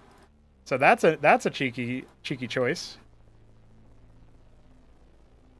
We actually moved this to Class 2 because, you know, it's more of a wild card map, and so I figure they have like short shelf life for tournaments. It's not really going to be a Class 1 one, but you know, I know you really like Brainstorm, Nebulime, so you must be gutted about that change. Yes, I really like Brainstorm. I'm so happy to play on it and see games played on it. Well, come on, seeing games played on it was pretty good. So much in StarCraft, and I think it's a very good and not overrated map. It seems pretty fun in Cosmonarchy. At least people like Sziky likes playing on it, even though I don't think his record is very positive on it either.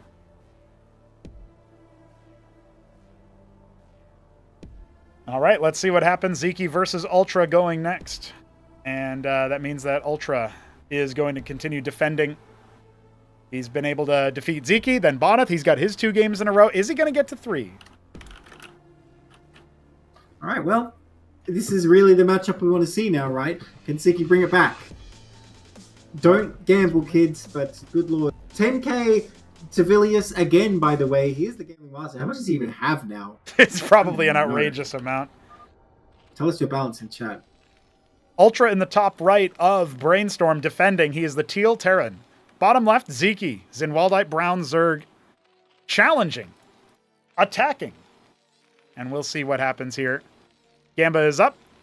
Ladies and gentlemen, we have just a very minor amount of people betting. Like not a small, only small amounts, right? I see 170 minerals. I see 260 minerals, 280 minerals. People starting to filter it in. We'll see what happens there.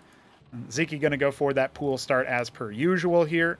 Brainstorm, a map that he's played quite a bit. He's going to plug the little spot there in the minerals. And UltrA is rocking with the stockade. So, guys, we are 3 games away from the end of the show match, declaring not just the person who's won the most games right now, that's UltrA, but also declaring who ends up earning the most moolah.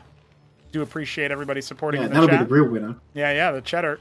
Who wins the most cheddar? You know who the real winner is? The people who didn't gamble at all. They're winning a life. Fair enough. By the way, I think this map's pretty good for Terran, generally, in this matchup. Yep. I mean, it's not a cut and dry thing. I think there's definitely factors for both. But, I mean, if I choose, I'd rather be Terran, because you have this pretty good attack where there's no ramp at all on the main, and it's not really even a choke. It's just like sort of a smaller area. It's pretty wide open. And then later, you can potentially be harassing through the choke with balances. You never know. Anything is possible here. But, you know, UltrA, obviously both these players know Blue Storm very well, but it's remains to be seen if they've considered the implications in Cosmonarchy. Yeah, we'll see. We'll find out. I mean, honestly, UltrA's tactic with the anchors, I'd love to see him try to do that again, even though maybe you think, well, Sziky will adapt to it. Will he? I don't know if the answer to that is yes. It's not like it was all in. He had a lot of Mavericks behind that, and so he would have been able to defend into a more macro-oriented game. But right about now, UltrA's Mason will be able to scout the double Larvosk. I don't know if he knows that Zerg are going to do this. I don't know how many games he's played against Zerg, to be honest with you. I know he's played a lot of TVP, but has he played a lot of TVZ? I feel like the answer might be no.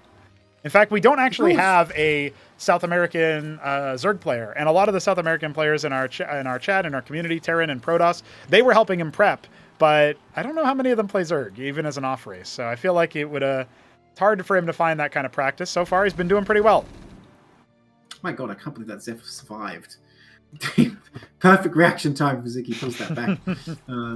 But I don't think he's going to be trouble defending. I mean, look, in concept, I like this kind of thing, just making stockades and sending units, but I do question it here when you're just on a two-player map with a completely straight shot to the enemy base. I feel like it's pretty predictable, right? And it should be fine just defend this on flat ground with Cosmolus. And look at that, he's even going to come in and try and get some damage. Oh, but these aren't quite Brood War Zefs. They do take that guy out, though. Yeah, that's honestly, fine. That was Brood War, and 2 Zerglings came in. They would have killed those 2 Marines pretty easily, but alas, he's going to come in here now, but the Quas units are out. The stim would be pretty effective, but I feel like it's kind of just enough that Ultra can't get anything done here, especially with those units hatching. See his micro. He's impressed me with his micro before. It looks like he'll do it again. 2 Quas already going down. Re-stim. Yeah, he's going to have to. I think you need to be careful because, you forget that it only costs 5 health instead of 10 here. Oh, very nice micro. Too many Zefs being made, not enough Quas with plenty of minerals in the bank. Quas are really what you need against this. Much better unit against Mavs, but it looks like it'll be enough. I mean, with just this one wounded Mav, or not even, barely finishes it off. I think Ultra just kind of gave up there. So he's back at home, spending his money, making Cyprians, as a man does. Yeah. You were talking about the way that the Quas units, or the Quasilisks, always do better than the Zeths versus Mavericks, and generally speaking, I do agree. But Sziky, he still has that Brood War in him, you know what I mean? Plus, he wanted to make a lot of Vorvs, and that's why he made the Vornath Pond already. I mean, look, Zeths aren't that different to a Brood War. It's if they're getting next to the enemy, they're doing a lot of damage, and they're very cheap, they're worth it. But there's just so many ways in Cosmonarchy to just absolutely delete them before they do anything. So I don't know. It's kind of hilarious sometimes. Yeah, sure is. And look at this. We've got move-outs at about the same amount of time through the brain drain, as we call it here in Cosmonarchy. That really small choke point in the middle. Famous part of this map. We do have a temple kind of blocking out some of the passageways that Sziky can go for. All right, the Vorvs are going to dive on. I don't think this is a good engagement at all for Sziky. He has no ranged backup right now. I think if he tried to go for a run-by instead, that would have done a lot more. Go right past all the army, go straight into the main base and heckle the Masons if you were going to throw away the units to begin with. Right now, Sziky's in a lot of trouble. He's going to have to add a lot more circuits, and you can just walk right around that if you're in Ultra's shoes. Yeah.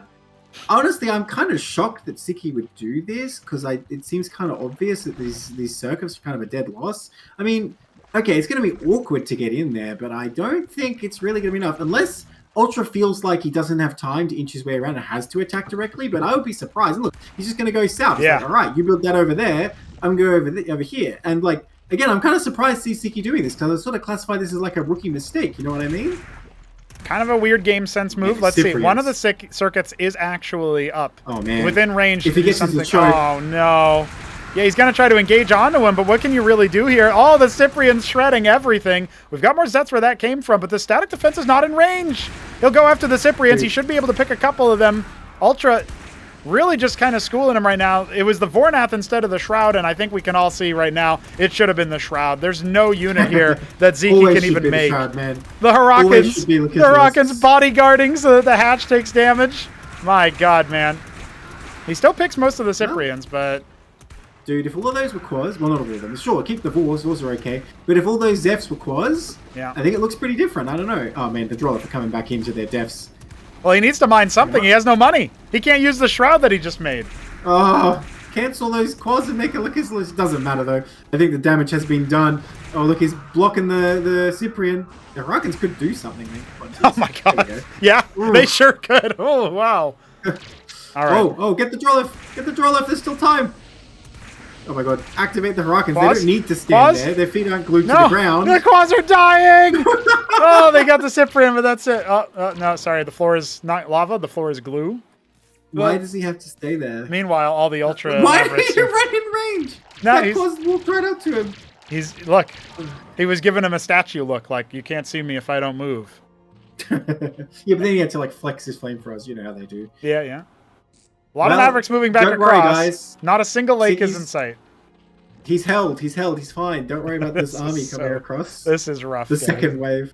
Yeah. isn't this normally how the Terran cutscene goes? Like the Zerg are attacking, like, oh my god, we dealt with them, and then the rest next show wave up, and actually hits, it's the yeah. opposite. Yeah. The next wave of like expendable Mavericks, like they're born to die. Here they come. I think Bonyth was hoping to fight against Sziky again instead of having to face UltrA. So the fact that he's going to have to play some more PvT, maybe he's got some ideas, because right about now, UltrA's cleaning house, taking another $10 unless the impossible happens. One lake is coming up. UltrA has stalled out a little bit, maybe too long. Is he adding more treasuries? He wants to make workers. His Trojan's coming in with 3 Cyprians and 2 Mavericks. That's actually not going to get that much done here, though. Zorius is really good versus that. Oh, isn't it though? Oh, okay, you're right. It was close though. And yeah, he gets repelled somehow. Yeah, the one lake is giving him some ideas. Is he still in this? I mean, 3 treasuries coming up. It's going to be tough, but I mean, he's still here. Well, the economic side of it, honestly, the economic, like, it gives Sziky room to scale. I worry about Terrans going treasury style versus Zerg, because, like, okay, yeah, I can make 10 workers per pop or whatever. Yeah, as Zerg, I can do that anyway. Like, I do that on 3 production structures. I make 9 workers every 14 seconds. You know what I mean? Like, it doesn't really give you much of an advantage in this matchup specifically. Obviously, UltrA's super far ahead right now. Like, it would be the comeback of a century if Sziky was able to stop this. But right about now, I'm honestly feeling like UltrA is making a bizarre choice. He's going to add the lodestone. That does give static detection as well as a garrison, even when you lift the treasury off. Kind of looks like a mini bunker, the Kizlists are on the field, so it makes sense. Look, I am wondering, is Sziky just going to make the Ultra cores, and does UltrA have any answer for that? I really don't think he does, because these Cyprians can do absolutely nothing. They're terrible against that. Mavericks are okay, but when they have no support, I mean, they're not really the unit. And he showed that he knows they exist in that other game. Of course, he's just making a bunch of Lakizlas for now. There's a lot of gas investment against Ultra cores. There's no reach cap here, no expansion even. So it would be a tall order, but I don't know. If UltrA is just sticking with this tier 1 stuff for too long, like you say, just investing everything into Talos. Yeah, because it's a lot of money. It's 50 minerals, sure. That's the same as a Mason, but 25 gas per Talos. It takes way longer to make them. It's a little bit of upkeep as well. Okay, we got 3 Lakes, 2 more on the way for Sziky. He might try to push out and take another base. And if he gets up to 2 base, like with an actual economy, that's the time where you're starting to worry a little bit, and UltrA might have to go for a bunch of Covenants or something. All right, well, some spines coming out. He's definitely intimidated by these Lakizlisk. Yep. You know, I don't think, if I was Terran, I don't think I would quite try this, but Sziky's the one who's going to try it. Okay, you got to be careful here. Now he's in a worse position. If the angle is just right from UltrA, a good spread of Mavericks could take this out, but instead the Cyprian's kind of just getting baited. I mean, kind of a mixed engage for both players here. Yeah. I think he can take it. Yeah, there's not enough front line here. The Zorius going down. Oh, at the same time, though, the Lake is a good accounting of themselves, and the drop gets blown up by a Spraith, not a single unit unloading. That was pretty unfortunate there for Mr. UltrA. He could be using his Anseal to shield versus those spines. Instead, just lets his units hang out to dry. For those who don't know, that bubble around the Anseal is a shield, and it has 100 energy. It damages dealt to the energy first. It's any unit underneath the bubbles. So very, very useful in those micro fights, but not something UltrA took advantage of. And now Sziky goes ahead and puts down his natural. Obviously, still very far behind. We've got the Covenant. We've got loads of Eidolons here. I don't think UltrA has bungled the lead. It's marginally closer than it was before. And with the Zephyrcore finding top left, or 12 o'clock, that is going to force UltrA to do something about that, because the Taluses themselves don't attack. One Maverick sees 6 o'clock. Well, UltrA knows no fear. He's still keen for blood, but he needs to be careful here. I mean, if he loses like another sort of offensive force, well, he's stopping these treasures, I guess. Like we're talking about, Sziky's sort of more aware that UltrA's just going to be making bases wherever he pleases. Yeah. I mean, I am kind of worried for UltrA, though. He's sort of overextending. He's getting Eidolons now. Look, I think if you get, like, absurd numbers, they can still be just as good as Zerg, but focus on absurd numbers. In sort of moderate numbers, they really can't handle it as well as they can Protoss. So I'm a bit worried. Savants might have been a better choice. They're decent against the Kizlists. Of course, Eidolon's going to do well as well. Man, these Zephyrs really just can't do anything about this, can they? Well, Quaz have shut down 12 o'clock at least for now, and now the ground army is going to be moving over, and I think Sziky kind of intuits that. Finally clears those 2 Zets that were attacking the 3rd base. Well, the conventional third. Anseals. Yeah, that was almost a nice little snipe, yeah, but the double stack helps out. They do shield each other. Scratch the paint. Yeah, That's right. All right, the Talos are like, all right, back to work. Yeah, no kidding. So, I mean, at the very least, we see here that Sziky is going for the Ulgorg. So we are going to end up seeing the ever-important Ultra Core come out. Now, I think with Eidolons, you actually can deal with Ultra Cores because you can just focus fire individual targets super easily. Maybe that's what Ultra is going for. I also think deployed Savants are really good because they shut down the attack speed of the Ultra Core so that they can't lifesteal. These are two different things. Both of them come out of the Covenant. Or as long as you have it, you can make it out of the Stockade, our barracks equivalent. So the fact that Ultra has made both of those units in previous matches means that I think he's actually going to be okay here. But a large portion of this is also running on the idea that he has access to way more resources than his opponent. You can see him pinching off a couple of Mavericks as he sends his army elsewhere. He actually has a couple of units guarding the conventional third base here, sort of at 3 o'clock. And just some Zethrakors running by. They're not going to get much done here. Even if they aren't defended, they can't hit the Talos. Man. Navs, like you mentioned, would probably be huge here. I mean, I think that ship has sort of sailed by now, but earlier... Oh, there's so many Iraqis here. Hang on, what's in the main? Anything? Oh, there's enough. They would have been huge if you picked off the Covenant, but alas, he doesn't get anything through there. Yeah. A drop would be good there. I don't know how he would get it in now, but earlier before this extra base was taken, a couple of Eidolons could go down here. Never mind. Sziky not looking. Just kind of sending units across. Well, this will be probably the decisive engagement of this map, I think. If Sziky can really crush him here, he can probably come out and do a lot, but can he? Do you like this Atlas placement? Where is it? Don't even... why is it up here?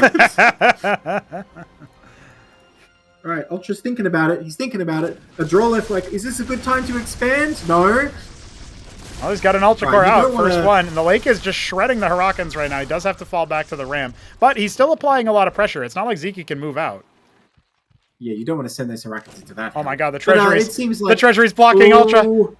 Oh, he's trying to do a full retreat, but that's not what he needed to do here. He needed to stand tall on the ramp. Oh my god, no! Ultra, don't spend your whole money bank on Talos and then not have enough army to kill Sziky after this early game. Don't do that. It's alright, man. He's going to hit 200 workers and then he can kill him. Yeah. Oh, nice choke here. Yeah. Man, imagine if he had Savants again. Like 6 or 7 Savants deployed here, but he's going to take out his Treasury. What are those Obelisks? Has an Ultra Core in it. Sziky constantly... Like, it's not an instinct that you have as a StarCraft 1 player. You can right-click your transports in the early game because you haven't researched upgrades for transport, but you don't have that in StarCraft or in Cosmonarchy. You don't have upgrades like that, so very different story. He made 3 of them. He must be thinking about dropping. Oh, I guess he thinks they'll get sniped. Yeah, Eidolon. Honestly, countermeasure. Why do you need detection here? Because you're going to be like on top of the enemy units if you're engaging anyway. I guess the Lakizalists sort of need it, but I'd still have my doubts. But yeah, he can easily hold this ramp here. I think he should be fine. Now, can he cut off this 12? If he takes out that 12, it's a pretty big move. But his own third is very slow here. Pretty low worker count, even on 2 bases.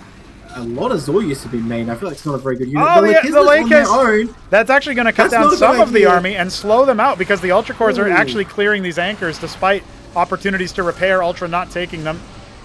And so those units will be overwhelmed. This was not worth it for Zerg. He did not want to trade those killers. In fact, what's he going to do? Like, Elevator! Okay, he killed the anchors. Elevator the Ultra Cores into the main base. I think that could work. He just needs to keep most of the Ultra Cores away. Instead, he's just going to go with those 3. They lifesteal for so long as they're actually attacking something. Yeah.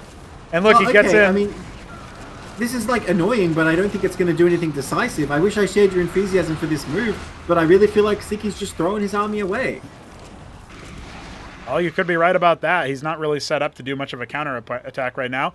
Has a couple more Ultra Cores. Obviously has a lot of Lakes. Mostly Zets are going to run into the main base, but there's a Lodestone still active, which is ironically more tanky than an Anchor, even though it visually looks smaller. And look, they're infiltrating. They're trying their best to make it into that extra base. Talos here. The Hurricanes are going to defend. 45 Talos at this base. A touch oversaturated. Yeah, a touch oversaturated. Now, UltrA is trying to move out on the map with his bio, but there are Lakes here. Yeah, another bit of a repulse here. So, I mean, Sziky keeps holding him off. But like I said, once UltrA hits 200 workers, it's going to be all over. Doesn't really The Starpots are on the way. He's making both the add-ons again. Yeah. We saw him doing this before. I mean, I do like Sundogs, and like there's no anti-air here, so that would be good. Well, let's see. The Lakers are trying their best. The Hurricanes and the Mavericks are still stemmed right now, but that's not going to be true in a moment. Where's that re-stem from UltrA? He needs to do it now. Oh, he's getting annihilated. Spines. We got more reinforcements coming in, but this is a lot. Yeah, man, he's coming in like a single file for death. I mean, his mining has never been interrupted. Oh man, Calculus will probably be huge here as well. Decent spot to engage, just a little narrower, but the Lakislis on high ground could potentially do work. Not quite in position though. The army's sort of not engaging all at once though. Sziky might be throwing away his front line here. Yeah, he is. Yeah, not even any focus fire here, so the Ultra Cores stay alive longer than they ought to have. And now the Eidolons can take out the Lakis despite the extra range. Unfortunately for Ultra, he is just A-moving. So that was a lot more costly than it could have been. But look, another biostack next to that Atlas. He rallies there to keep it safe. You know how it goes. And Sundogs. Ultra came in this game saying, it's like, how can I get the most of my men killed possible and still win? And he's just like, all right, many Mavericks and Hurricanes will die, but we will win. We will win. This is for $10, dude. This is for money.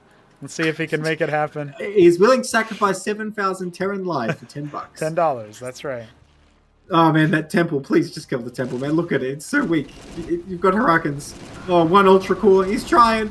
Looks for bugs. He's saying it's desynced. Maybe. Where's the stream? Yeah, I doubt it. I don't know if Sziky is streaming right now, so I can't really confirm. Just hit him with the is it? Wasn't he streaming? Oh, okay. I don't know. No, he was streaming earlier, but yeah, he does have a lot of money.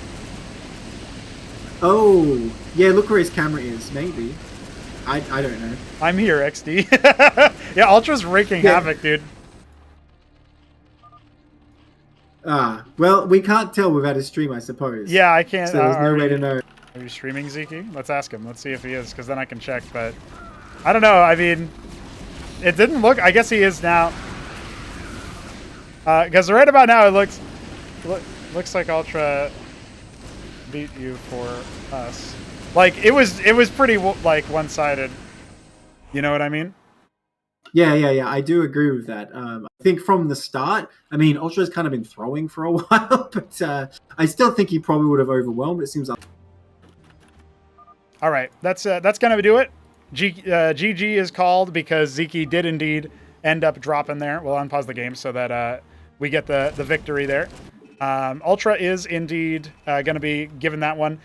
Really, given that one is a strong word. Even though it was a very belabored event, he did have so many units. He got to tier 2. He had the Sundogs out for the Ultra Cores.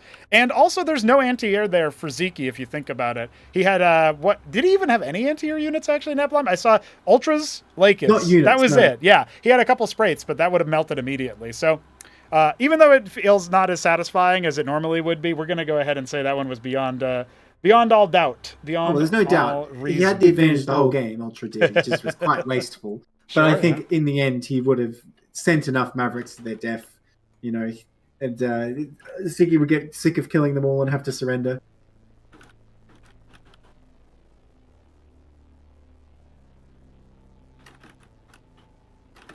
So, does that mean it's one more game, Sziky and Ultra? No, it's Ultra and Bonyth, rather. Yeah, Bonyth challenges Ultra, and then Sziky will play the winner of that match for the final game. Ah, okay.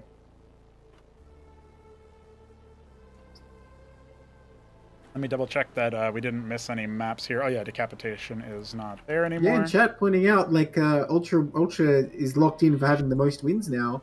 We wouldn't have thought that coming in. We were sort That's of a big surprise, like, yeah. That's a really big surprise. So, if Hawk was here, who knows what would have happened if Hawk was here? Things would be different if Hawk was here. Yeah. Okay, we go to Paradise, the port of Dante's Peak. In many ways, a reimagining of Dante's Peak. Yes, indeed. It's not really a port. It's really more like an upgrade. There you go. I kind of feel like that about Decapitation, even though maybe it's a bit self-aggrandizing for me because I was the one who ported that. But, I do think that it ends up being... it does have major changes. Yeah. It plays differently because of the way that the blocks work on the ramp, right? So that's like a big deal there. Oh, there you go. Ultra ends up scoring 6 wins so far, and he will now... he hasn't dropped the map to Bonyth yet, so this would be the first time. If Bonyth wants to score some extra cash for his troubles, then he will absolutely need to win here and then beat Sziky again. They're currently 1-1 PVZ. But Ultra, a dominant 3-0 over Bonyth so far. Let's see if he can make it 4. Yeah, he could really cement his dominance here in this show match. That's right. One person is not ready in this lobby, that I can say for sure. Yeah, Ultra's not selected his race just yet. He's won too hard as Terran. It's time to go random. He'll play as Zerg for the first time. Okay, he's locked in. We're GLHFing. That's it. This is our penultimate match here, ladies and gentlemen, which means the match before the last match. In case you didn't know that little detail about the English language, I am happy to be your teacher. Guys, it's going to be a good time for sure. I'm holding something in my other hand, so I have to set the latency by my mouse. Classic move. Mouse player in RTS. Well, I lost my mind when I saw Crank doing it, so... There you go. Bonyth I'm not going to have any mercy on you. Yeah. Well, you said that, but then Crank 3-0'd you, so what are you saying, dude? What's going on here? Cross spawns again in a 4-spawn map. This is inseparable between these two. It is going to be Bonyth in the top left as our Cyan Protoss, and UltrA in the bottom right as our dark green Terran. And he is going to go bio again, so that's already a tell. He's been mech once, and it was versus Sziky. 600 APM from UltrA. What is he doing right now? Okay, he's coming down. I am speed. And the Gamba is up, ladies and gentlemen. Oh no. Guys, it's not too late. You can still save something. Don't do it. Okay, no, it's not done it yet, so actually I'm pleased. Yeah. Oh, no, I like how he's over here saying like, yeah, dude, don't gamble. It's not good for you. And then everybody's like, yes, I will gamble, Nebline. Thank you for telling me that. It's like they missed my announcement about the Gamba, but they hear yours. You know what I mean? 2 gate 2 surely stock. Bonyth's like cooked something up now, right? He's had time to reflect, think about what went wrong. Surely he brings us something here. I want to see him. I want to see him bring the win home. You know. I do actually want to see some more Protoss victories, and it would be nice to see, Bonyth find success. Obviously, he's used to success in some ways. Holy moly guacamole. 16K on UltrA as the prediction polls close. Only 720 points on Bonyth. That's 4% of what it was voted. Massive underdog, according to Twitch chat, Gamba. Well, again, if Bonyth wins this one, that could be huge. All right, let's see what we see here. The Mason is out for blood, or I guess like Protoss ice cream. I don't know what's inside Scribes. He's chasing him. He's got a lattice, by the way. What is he thinking of this lattice? Now, I do like lattice busts against Fulcrum, but against Stockade, I don't know. I don't know how you make that work. I don't know what the key unit is. Is a Golem a thing against Bio? I'm not so sure. I have no idea what he's thinking here. Yeah, I wonder, because obviously he knows now, after the first game, it's not an embassy. It does not make your transport. Well, he knows that, though, because in the very first game, he found that out the hard way, right? Yep. So that's what I'm saying. He's doing it deliberately. Somebody has advised him, or he wants to try something. I guess Golem wouldn't suck, if you think about it. Like, you're getting a lot of splash damage from Harak and Cyprian in the early game.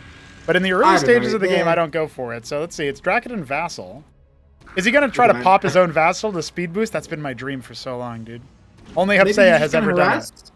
Yeah. I think in any game, any time, it's always just like, what if I made 10 Vassals and showed up in the mineral line? I think it's always a possibility. Although I'd like to see more than one lattice for that. Maybe it's just for scouting, which is fair. But then what are you going to do with the rest of this lattice? It really does not seem worth it to make it just for that. Shambler, I wasn't even talking to you. I know what you're all about. Well, that's a good one. We do have a Hierophant and, of course, the two Dracodons. So let's see. Yeah, he's stacking them up. Dude, he's using your strat. Is it my strat? I didn't think of myself as like the inventor of that or anything. Well, you're the one who told me. Just Oh, right. Make as many vassals as possible until they show up, until they scout, and then attack. You know. What I mean? You need enough to one-shot enemy workers. With Masons, that's a tall order. But look, if he comes and drops, it'll still be fine because you'll have like vassals ready to drop, except that there's Cyprians in here, so this could really backfire. This could be like this is actually Bonyth is set up here. He could attack and hemorrhage a lot of these Mavericks with his Striders. He doesn't know that his enemy army is under strength, although the longer he waits, the harder it's going to be. Well, okay, he's moving out with like 4 vassals. Look, man, I gotta say, Bonyth is not well prepared for this. Even if this didn't get intercepted by this Trojan, actually, I guess if he does intercept, he can kill it, but I don't think that's what's going to happen. No, it's going to go 4 is just not going to do anything. This is You show up actually with all the vassals in the Terran mineral line, and like Terran like looks away for 15 seconds. They come back like, oh, why'd I lose a mason? Oh, and like I'm like they put down their cup of coffee and slowly move the masons away. It doesn't with really one matter. hand, The other hand, just empty for focus. So the drone 4 is not enough. It will be spotted by the scribe at the very least. Let's see what the reaction time of Bonyth actually is there. It doesn't look like he's paid too much attention. Yeah, it did. He's looking at his own vassals. He's like, "This is going to be so cool. I'm flying into his base." Oh, wait a minute. What's this? Oh, no. Okay, he pulls back pretty quick. Oh, the stack on one side, though. Unfortunately, the Cyprians kind of missed their shots a bit there. Only lost 3 workers, That's not bad. But the vassals. Get him. The vassals will have to do at least 3 workers worth of damage to even things out. Let's see what he focuses on. He actually took him off of a target that had 1 HP, by the way, so... Well, he gets 1. And that's it. He gets 1, yeah. Ooh, 4 vassals. Unfortunately, you need more like 40. That'd be a good number. That is a good number. That fights a lot of units, actually. Yeah. I mean, just look. Oh, he can come in here and kill... Oh, there you go. He back up. Hey, there you go. That's pretty good. Oh, he cancels it too. Probably need to do that. That's something. Okay, look, this doesn't look too bad for Bonyth economy-wise, but like, look at these armies, man. What is Bonyth going to do about this? If he just makes more Drakidans, I wouldn't hate it. Unfortunately, oh no, his Hierophant's going to die. Shambler's losing his mind in chat, by the way. He did not handle that. They didn't see that drop. No. It wasn't that crazy, guys. He was looking at other stuff. Okay, the Drakidans running away. Can you look, man? Here comes the impending doom. He's got this pilot natural again. Oh, the workers! Now this is a lot more. That's going to be 8 kills total. Oh, it ain't over. It ain't over. Or is it? It should be over. Well, no, the poor scribe. Oh, hide behind. Oh my God, threaded the needle there. He gets 9 kills in total. Now that is a lot. But what's worse right now for Bonyth is that the army is bearing down on him. He does not have that many striders. 6 Drakidans, though. 6 Drakidans can sort of do this. It ain't easy, though. He's got up the ramp. He cannot be here. Oh, he's been caught. He's going to lose most of them. Reinforcements coming in. And again, you were talking about it. Mavericks are not so good versus Drakidans if they are not stimmed. And UltrA hasn't been on point with his stims. This looks dire, but UltrA is much more all-in from this position. Not quite all-in, but Oh, never mind. He's cleaning up all the workers at the natural. Yeah, it's going to be a lot more not going to be recovered. Yeah. I mean, again, I look at this fight, and I'm like, 3 Drakidans will clean this stuff with enough patience, but, like, how much damage does he take in the meantime, And he's not really microing them that well so far. We need to be doing a lot more, like, kiting and stutter step, but unfortunately he's getting caught a bit here. They are going to pull back at their shields, force another stim, but it's just a prolonged pain for Bonyth at this point. Yeah, so what that UltrA didn't kill him with that attack, he basically did, it's just not eliminated, per se. A lot more Striders here. Another drop being prepared. You got the Matrix down, but is it going to defend? I love that the Cyprian's pocketed there just in case he didn't see it. It can be huge. It can be huge. It's been done before with like burrowed quads and stuff as well. All right, well, UltrA goes home, well satisfied with the damage he's done. Oh, the vassals are back. I didn't realize he made more. 7 Maverick drop. That can overpower a Matrix. Oh, yeah, for sure. I guess like he was saying, right, Matrix good to defense, but if it's focused down, for sure. And here's the thing, right, even if he doesn't kill any workers, just losing the Matrix is kind of very expensive for Bonyth right now in his very impoverished conditions. Oh, man, the treasuries are going as well. Looks like he wants to maybe make an expansion here, try to come back that way. Just hope that his opponent plays very, very conservatively because he scouts the treasury again. He probably also watched that last game a little bit and said, oh, okay, you could bungle like a really big lead in theory if the other player, you're giving the other player room to play it. You know what I mean? So let's see. Let's see if Bonyth can do it. The ball is entirely in his court, so much so that... Well, these Mavericks probably going to be a dead loss. So it's a start for Bonyth here, I suppose. Oh, well, let's see what he gets. One lonely Maverick. Who was the guy who got voluntold to get out of the Trojan, Yeah. Maybe the vassals are also to patrol for these satellite bases, but the Talus slips the net to top right, so it might be some time before Bonyth checks it out. Well, I think at least with the vassal running around, he's more likely to check away this game. Definitely was a big problem for him in decap that he kind of just let UltrA mine wherever he was. And, maybe that's how this game can go. Maybe that's a way for Bonyth to win. If UltrA is just like, I can just go wherever I want, and Bonyth actually deals with it this time, he can potentially get a lot of kills. More vassals continuing to be made. This lattice really hasn't been worth it so far. I don't know if idols are actually any good against bio. I suspect that they're not, but I mean, at least they could be doing a little bit of damage, some small splash onto the Rakens. I don't know. More drops continue to come around from every side. I think Ultra figures, well, he doesn't have that much units, he doesn't have that much money. Even if I kill like a single worker, it's sort of just extending my lead. So it's good to put the pressure on. It will be another embassy, so we are going to see an Cantor drop yet again. But Eidolons are already on the field slowly massing up. And the Vassal is going to get... It won't actually see the Covenant, I guess, due to its low vision range. But he sees the Stockades. I think he knows what's going to happen here, especially since he also scouted the Ridge Cap. Now, there are no units within reason here. And Huracan, Maverick, they can deal with this. You stim the Mavs and you can kill the Matrix. And see him kind of... You see that Matrix, though, keeping those Scribes alive. Yeah. Right? Pretty huge. Yeah, so it buys the time he needs. It does show the strength of the Matrix there, but look at this, the 1-2 punch. Of course, there's a Warden on the way, but he can potentially get a lot of kills. Bonyth not reacting yet in the natural. He's going to lose quite a few workers here. Oh, man. One Warden somehow gets hit. Yeah, poor reaction from Bonyth, unfortunately. Got his attention split just like UltrA planned, and several workers were killed. Of course, he does clean it up. Look, it's not the end of the world since he does take out a good chunk of army there, and UltrA's army doesn't look too strong, but UltrA is getting started in the top right. Well, I say that, but there's not really any workers there. He's starting on these Eidolons. Just getting the Vespene for the Eidolons. That's all he's doing right now. I feel like Bonyth just needs to get like whatever advantage he can before the Eidolon stack is out, but UltrA's been able to sort of hammer him and maul him while he's been doing that. Yeah, it's a graveyard inside his natural and his main mineral line, but not quite enough. One Trojan did survive, so we could see a redrop at some point. Right about now, the star pad is idle. 5 Taloses, and that's another thing you need the gas for, by the way, is the Talos, because it could have been more Eidolons. It's supposed to be giving you a little bit of a leg up there. Nexus on location for the third base, and we'll see. This is like the Eidolon trap, right? You like... Not the Eidolon trap, sorry, the Talos trap is what I'm saying. Yeah. You know, you get like a ton of treasuries. You're like, oh, I got to make more Talos. Like, well, look how much money I have. I better make more treasuries. You know? Yeah. I would much prefer more, what would you call it? More stockades at this point. Just make a lot more units. Well, I do wonder, is it better to just make the second ministry, then make the quarry from that? I mean, is having 2 ministries so bad? Mineral-only workers seem pretty good. All right, a Cantor earmarked for that natural, it looks like. There's an 8 Huracan drop. Look at that. Formation. Well, Bonyth sees it, but it looks like UltrA doesn't. And I think the Watchdog is honestly enough here, especially nice turret placement here. Very nice turret placement. Oh, man, that is a Brood War player's turret placement if I've ever seen it.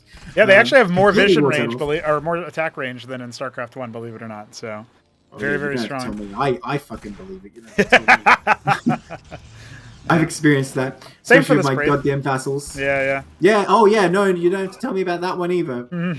How about Wardens? Do they have more range? No. No, of course they don't. No. Anyway, he knows the Cantor's out now. That's pretty key that he saw that, so he's probably not going to take any damage here. But Bonyth did keep it alive. He still has it as an asset.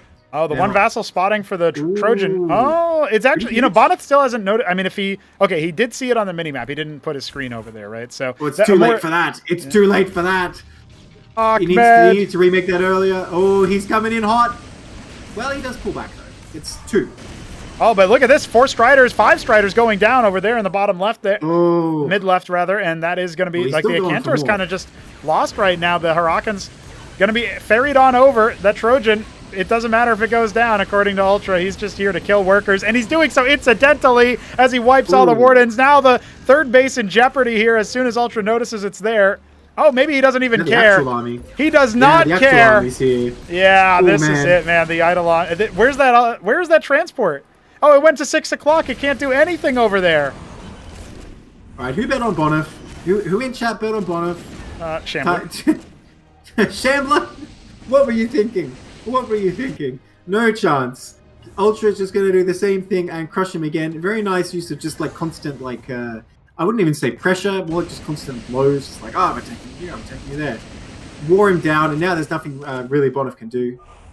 GG is called. Bonyth is out. UltrA will take another game. That's his 6th win in the group. And Sziky already on the ball for the pick. He's going to Dominator, Knife's Edge, for our final match of the show match. And unfortunately, that does end Bonyth's show match run here. This means that we have him going away with only $40. So commiserations there. Obviously had some troubles against the Terran.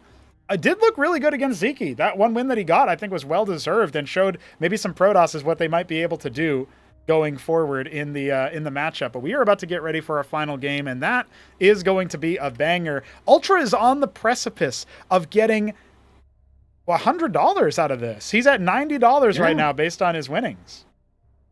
You know, I'm told in chat it was 23-1 odds, so I can't really blame Shambler for betting on Bonyth. Fair enough. Everyone kind of knew that was coming, it seems like. Yeah, I think everybody knew. Safe bet is what happens. Now, we are going to see what Knife's Edge has in store for us. The only 3-spawn map we're going to see played in the show match. It is up and hosted.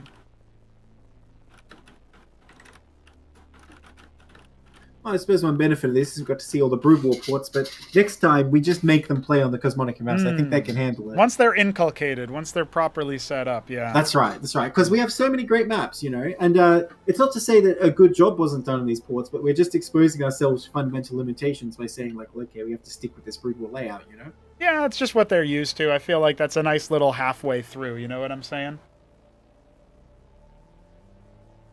All right, Sziky versus UltrA, our final game is coming up here in just a moment. UltrA completes the sweep so far, looking very good. I'm surprised. I did not think that he would be the one. I know we've said it a bunch of times here, but I really did not think he would be the one. But it seems like we're going to be gaming. We're going to be playing his theme song at the end, win or lose based on his count. But Sziky looking for that victory. We'll see if he can make it happen on Knife's Edge, a map that he's picked versus Terran before. Spoiler, it didn't work well versus Shopkeeper Dog.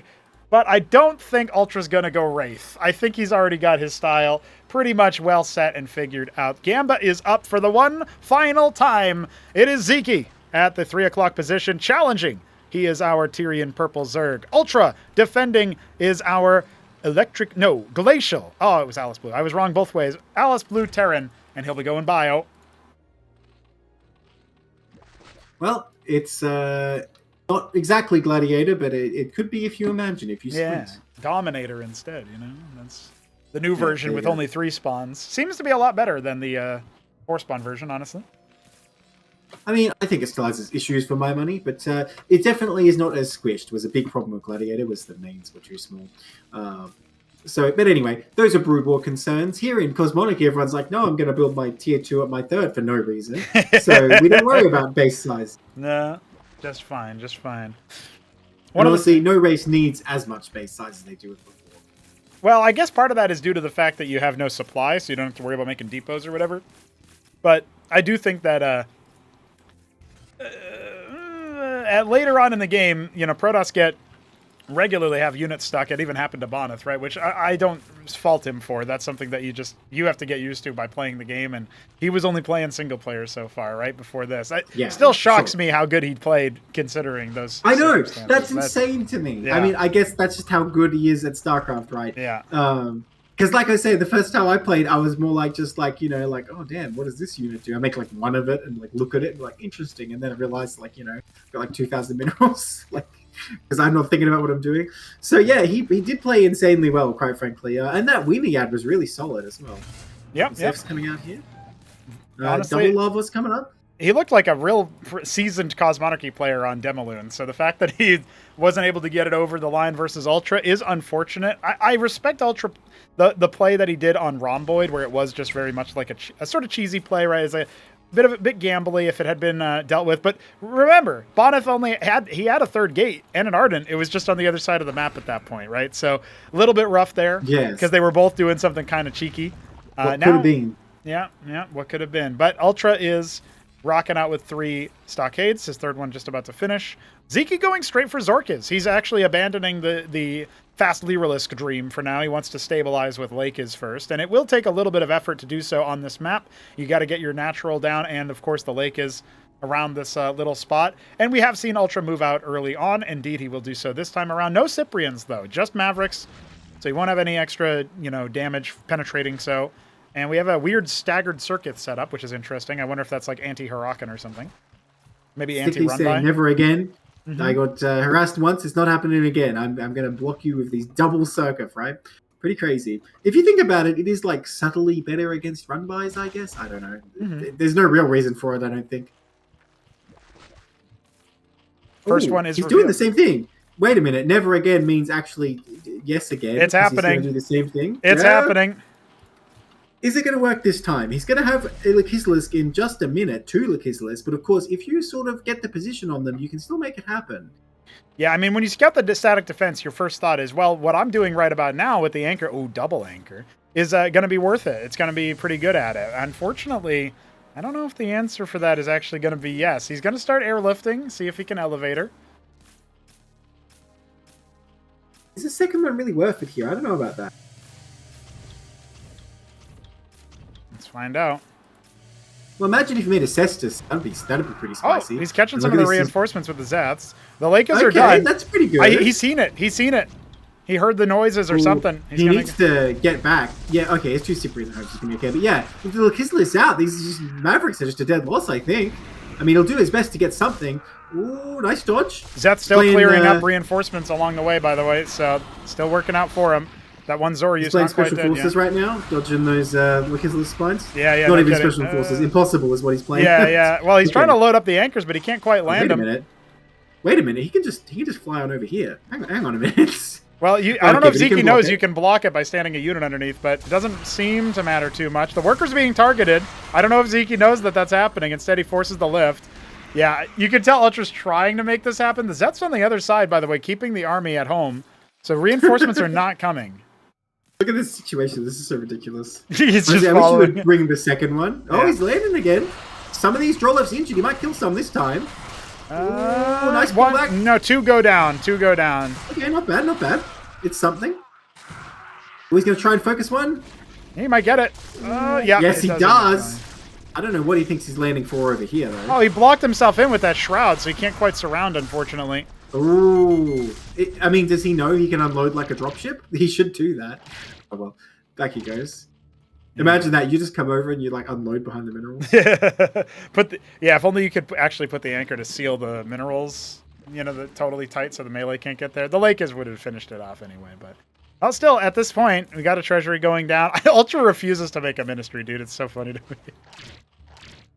Finally, some anti-air. He does have a lot of bio units. He has not been slacking on that production. I feel like coming from Brood War, it must feel great, like just how many minerals you get from one base. You're like, oh my god, I can make all this stuff. Because look at the army UltrA has right now, right? In Brood War, this is like, okay, since my opening, I've been like building Marines non-stop from 2 barracks, and this is what I have at like 6 minutes. Right, yeah. But this is like, oh well, I lost the first army and I built like 2 anchors, and here's my next army. Yeah. Army size is definitely higher. Part of the consequence of having dicey. a supply. Oh, gotta watch out for that. Ant-seal Look at the shielding. splits, man. UltrA not like putting the theory into practice. If you get a good arc, oh my god, this drop, it's still happening. Please get back in. Right There back you go. in, yeah, with the Oh, stem. this is value. He's getting taken out though. Still though, pretty cool value from that anchor just still flying around. Zoryu's running forward, really trying to make something happen, but I think Sziky needs to put some respect on this bio army. Because quite frankly, if UltrA engaged correctly, I think you could just crush what Sziky has here. Hatch will finish up. Remember, Sziky is much faster to grow than UltrA, so even though the worker gap is 6 right now, as long as Sziky doesn't lose his power units, which it looks like he is going to start to retreat to another pizza slice, it will be just fine for the Zerg. I don't believe that UltrA can bust from this spot. He does have the ability to make transports, though. He hasn't done it yet. Oh, Sziky. Beware. Yeah, careful there. He is being pretty, like, laissez-faire with these Ultras. Ultras, what am I saying? Lakislisk, isn't he? Yeah, yeah. Maybe there'll be Ultras later. You never know. I mean, not those ones, but Well, he's the going Zoryus. Vornaf. Yeah. Or unless it's Kalki. Wait, do you have to make the Vornaf before Yep, you make the yep, Kalki? yep. Or... You have to do it sequentially, so... Okay. Yeah, like I the would love to see UltrA, calculus, the UltrA is now the Ulgorg, and the Ulgorg is not even it's not the final form. You can make the Zozark after that if you want the extra units there, the Apex strains out of that one. But it's going to be some time before we afford that, so... Okay, for cool, yeah. I'd be surprised if Sziky knows the Brylisks exist. Yeah, 2 Fulcrums. Well, ooh, surely for Phalanx, I yeah, imagine. I think you need the Palladium here just to see if you can range down the Lake is, because, this isn't like StarCraft 1 where you have access to Dark Swarm that makes all of your burrowed units invincible. The Phalanx, I mean, the Siege Tank at StarCraft 1 can still deal some splash damage to them anyway. But that does fundamentally change how this works. And UltrA does have, once again, an advantaged position. Honestly, it feels like UltrA super improved. Like his win rate versus Protoss, his win rate versus like our more experienced players, not great. It did not necessarily look good for him. But he's turned that around, and honestly, I'm starting to believe. Yeah. Obviously, I have to now. But I mean, like even halfway through this set, I was like, "Damn, UltrA, okay, you're looking pretty good." So we'll see. Yeah, he's been kind of dominating, right? And like you say, he's looking like he's in control of this game now. Sziky just definitely has his plans with units. He's making a couple of naps. I don't know what the plan is there. I was saying I would like to see calcs, but he has not got the Calcia Lake, so I doubt that's the intention here. He's probably getting a lot just of snipe the Ant Seal if it shows back up as a scout. Maybe anti-drop. There's an 8 Maverick Trojan moving out right about now. Yeah. Okay, I do like it. It's a pretty advanced move to get the NAS for anti-drop because, you know, most people when they start don't know about this. Yeah, I guess it could work out very well for him. Better position over the cliff, though, than be in the base because then you get dropped on. But I can tell he doesn't know one thing. He's got him on patrol, Nebline. They don't do that versus him. Yeah, they are not going to be effective. They only, if for some reason it only activates their aggro range on air units. Oh, yeah, there you go. Doesn't matter. He doesn't even know about the bug. Who cares? Get him. Ooh. Force the unload. Is he going to get it? Yeah. Yes, he is. Nice. That definitely paid for itself. Nice early warning system. Star Sense. We'll take it. Good micro back as the stimmed Mavericks start to get the Rocore explosions. Oh, one Zorius will end up going down. Yeah. Still not a very good trade for Terran by any means, though. So good defense there. Again, I'm still kind of wondering what Sziky's playing here, though. Like, yeah, okay, he's defending his 2-base very nicely, very secure, but Phalanx are coming sooner rather than later. Yeah. What's he actually doing here? What's he going to do next? He's got a bunch of Zorius, which, you know, fine, but it still looks dicey with the Arc Terran. No, I see what he's doing. He's got enough Vespene for tier 2. I don't know if I like that as much, though. What tier 2 are you even making? Wow, that massive stim. Sziky completely baited him there. Man, no healing units have been made this entire series for Sziky, for UltrA, rather. For UltrA, yeah. No, not the worker. He's just the bait. See, Terran will see this and stim and be like, oh no, I must kill it. Okay, he's gonna leapfrog his Lachizilus here, and honestly, that's probably a pretty good way to get out of this, because you just want to get out of this choke. In a wide open engagement, this army does look pretty good for Zerg, all these Zorius, but look at this, reinforcements coming up. Couple Vultures to lay mines. Not as good as Broodball mines, but they will hold the stuff up that they need to. I guess he's just getting free Rocores from this. Well, I say free, but then they just go die for free. They're still free. The Phalanx. It doesn't even cost larva when they come out of his Zorius, just HP. Man, he should start just spamming, though. He's got so many lava. Imagine just sending in like 50 Rocores constantly. I mean, you could really push Terran back that way, especially with Phalanxes out. Yep. If he can claim this slice before the Phalanx does too much damage, he's doing okay. But here it is. It's in position. He does have to commit now. But man, the arc for Terran looks just as good as ever. UltrA being so patient here. Yeah, just keeps moving back. He knows his Phalanx are on the way. So here we go. Sziky pushing forward. Now there's no engagement coming from UltrA, so a lot of those Lake is not going to contribute. The mine stunning so many of UltrA's units. That is a cataclysmic move, and it might just allow Sziky to move forward with his Lake is. One more Phalanx shot. Oh, it goes down. Though, yeah. There's so many more Mavs. They will clean up these Lachizilus pretty easily, I think. There's still a couple more, as well as some Vorbs. Maybe we can still see those bio units get wiped. Remember the splash damage. Phalanx on siege. Now we're going to see UltrA push forward. A lot of losses on both sides. What do we got in production? Matravel Nest halfway complete. Long time before that shows up. We got 7 Zorius for the front line. Way off any sort of Ultra Core morph. And now the Phalanxes are once again going to start laying siege. You know, it's unfortunate he had to commit more money to making Zorius and the Lachizilus when he really would rather make Vilgorocore, right? And I think everything UltrA has is quite vulnerable to Vilgorocore. I assume that's his plan. Can he bust through this little Phalanx outpost? If he can pull this off, I think he's still in it, because he has kind of a superior tech, even if his economy is way behind. But he needs to attack now. He can't wait for reinforcements. Yeah, this is rough. UltrA only now saturating his third base. That's a bit of an unforced error. He's going to go ahead and take another one close to top left. That's going to be at around 10 o'clock or 9 o'clock. Yeah, 10 o'clock there. One of the things I am worried about for Sziky, though, is that even if he gets all these Vilgoricores out, the Phalanx count's a lot higher than it was on Watchpoint, where the composition worked out much better. Imagine if he went for Spire, he could be like killing all the stuff right now. Oh no, the double shot on the Lachizilus. Yeah. Yes, get him, Zeph. Oh man, he's getting absolutely hammered right now. No air units to be seen. 6 Vilgoricores on the way. He's trying to wait for them, but I mean, is 6 even going to be enough? 1 engages. Looks like he's going to go straight in. Lachizilus trying to get on top, and he busts through the front line. Maybe he can do it. So many Phalanxes in the back, though. He needs to spread out his units. They can't all be in one spot. Yeah, they're Oh taking my so God, the much Mavericks splash do. damage. The Mavericks weren't stimmed, so that's a bit of a mistake. Now we're going to see a little bit more DPS out of them, but there's more reinforcing phalanxes as well, and this doesn't quite feel like it's going to be enough. Sziky has no damage behind this. Sure, he can tank for days, and he can use some of the splash damage from UltrA against him, but you just wiped 5-6 phalanxes. It was not enough. There's more than that still here. Yeah, UltrA just going to muscle him down here, I think. This is like a slow arm wrestle, you know, he's bringing him down to the table. I mean, that conflict's going to be cool. I love to see it, but it's not going to be enough. And Seals will protect you from your own splash damage as well. So that's another good move from UltrA, whether he knows it or not. And that's going to be it. Like, the last Vilgorikor is going to go down. There's 2 more coming, but that's all the units Sziky has. Is UltrA going to come away with this with $100? $100 richer. I don't think there's much Sziky can do. He's just making a few Metroval units at a time, really trying to get in. He's not even mining gas from his natural anymore. The Maverick's trying to get in range to hit that mineral line. Although he is unsieging here now. He could overextend a little, but doesn't matter. There's like a second wave that hasn't even been deployed. They're just sitting back here, like waiting for the go signal. So honestly, UltrA is just kind of like waiting for the execution move. I don't think he's realized, oh yeah, I still have those units. So he's just going to keep deploying phalanx. The eggs are going to get targeted down, dude. Some of the units not even going to finish. Oh, look, step 1, make the units. Step 2, move them. So you can't blame him. Make them first. Yeah. He's got Eidolons coming as well. And now he's realized, holy moly, I got some units. Well, he's trying to see if he can win just what he's got there. I mean, it looks like this Vilgorikor will clean up if you don't do anything about that. It's more use. Come on, UltrA. What are you doing, goober? He's also stretching. Stretching? I was going to say twitching, but it's actually on Kick. So kick.tv or whatever it is. I'll check that out real quick because this looks a little that'd be tragic. Yeah, maybe he really is just focusing on macro. No, okay, it seems unlikely. No, he just spent down all of his money, and now he's deploying them. He just... Okay. I'm confused. Is this real? Yeah, no, that's desync, dude. No, that's legit. No, that's legit. He just spent all his money, way. And he's just like, yeah, I'm gonna do that. So that's it, man. That was his legit move.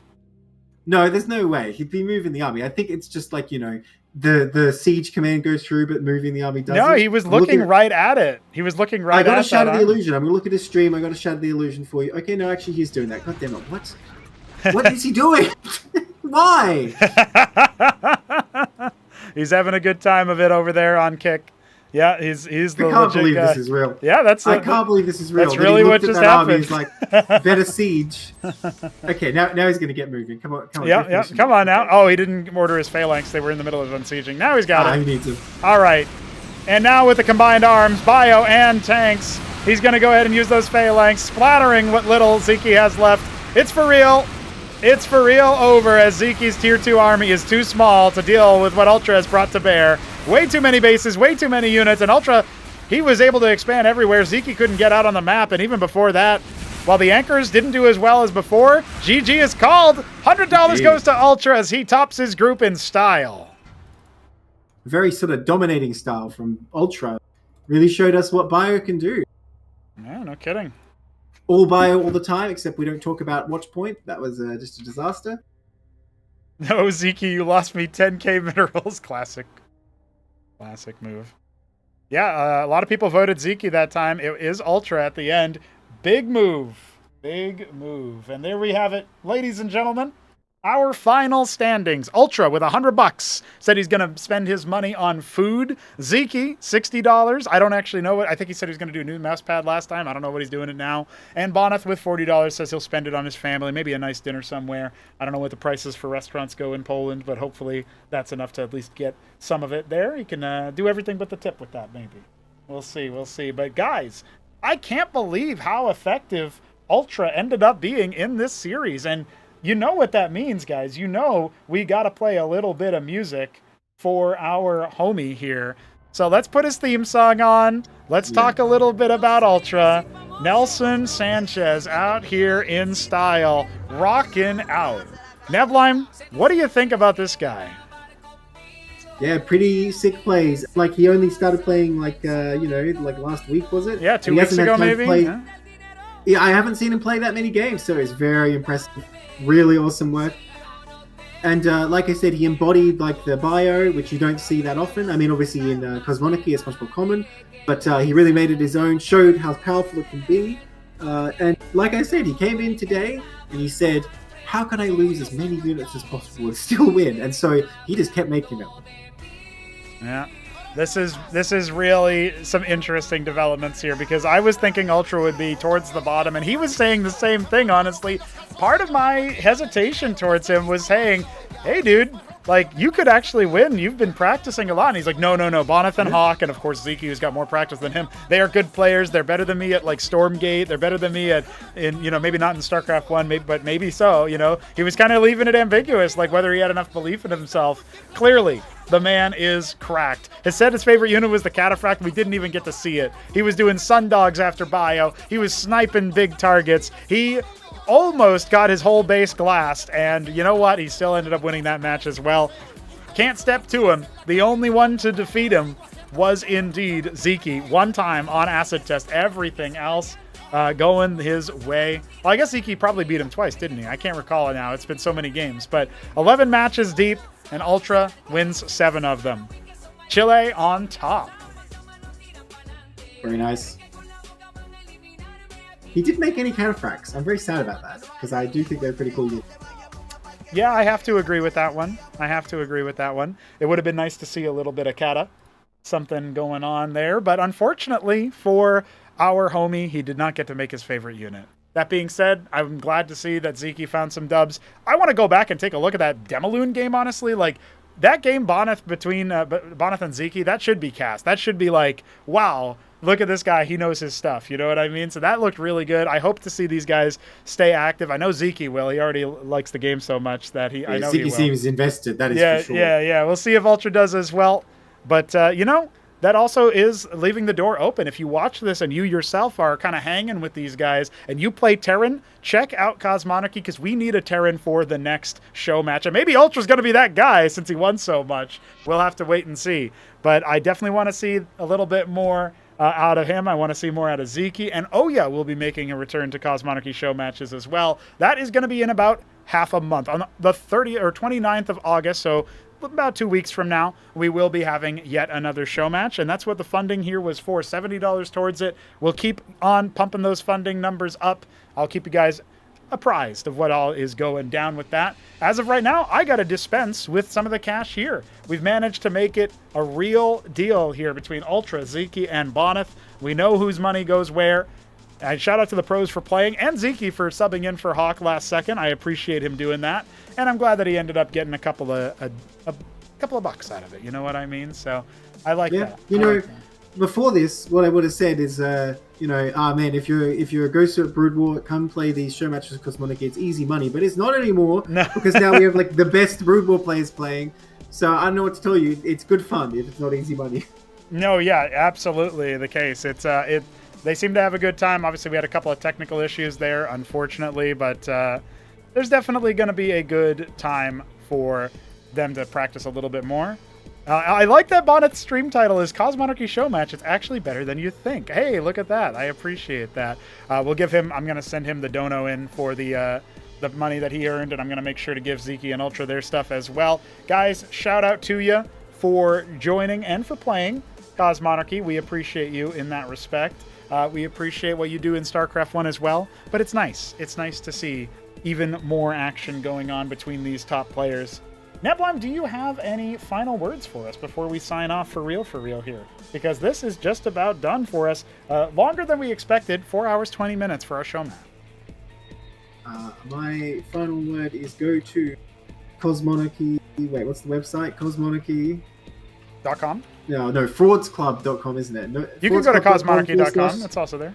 You can? It works? Cosmonarchy.com. Well, guys, go to Cosmonarchy.com, join the Discord, download the game. It's fun. It's just better than Brood War, guys. I don't know what to tell you. It just is. Well, Bonyth says it's better than you think. Sziky says he enjoys it more than Brood War. There's a real chance that you will as well feel something similar. And Neblim over here, my co-caster, one of the persons who gave us $50 towards this very show match. So I appreciate you for that as well. Thank you for joining me. And also you yourself say it's pretty damn good. It's better than Brood War. So if we can get a lot of people saying even that it's really good and really fun, that's enough for me, man. That's enough for me. With all that said, now that Zero is hosting as well, I think we'll go ahead and raid Zero since he looks to be running Team Wars, and it looks like Bonyth is actually going to be playing in that as well. So we're kind of rating both of them in that respect. Thank you guys for checking us out today on Twitch. We had great viewership on both Twitch and YouTube. Pop in the raid if you want to start watching some more StarCraft. Obviously, it's not Cosmonarchy. Zero's not hosting Cosmonarchy events just yet. But you know how it goes. You know how it goes. GG's. Thanks for watching, guys. We'll see you next time.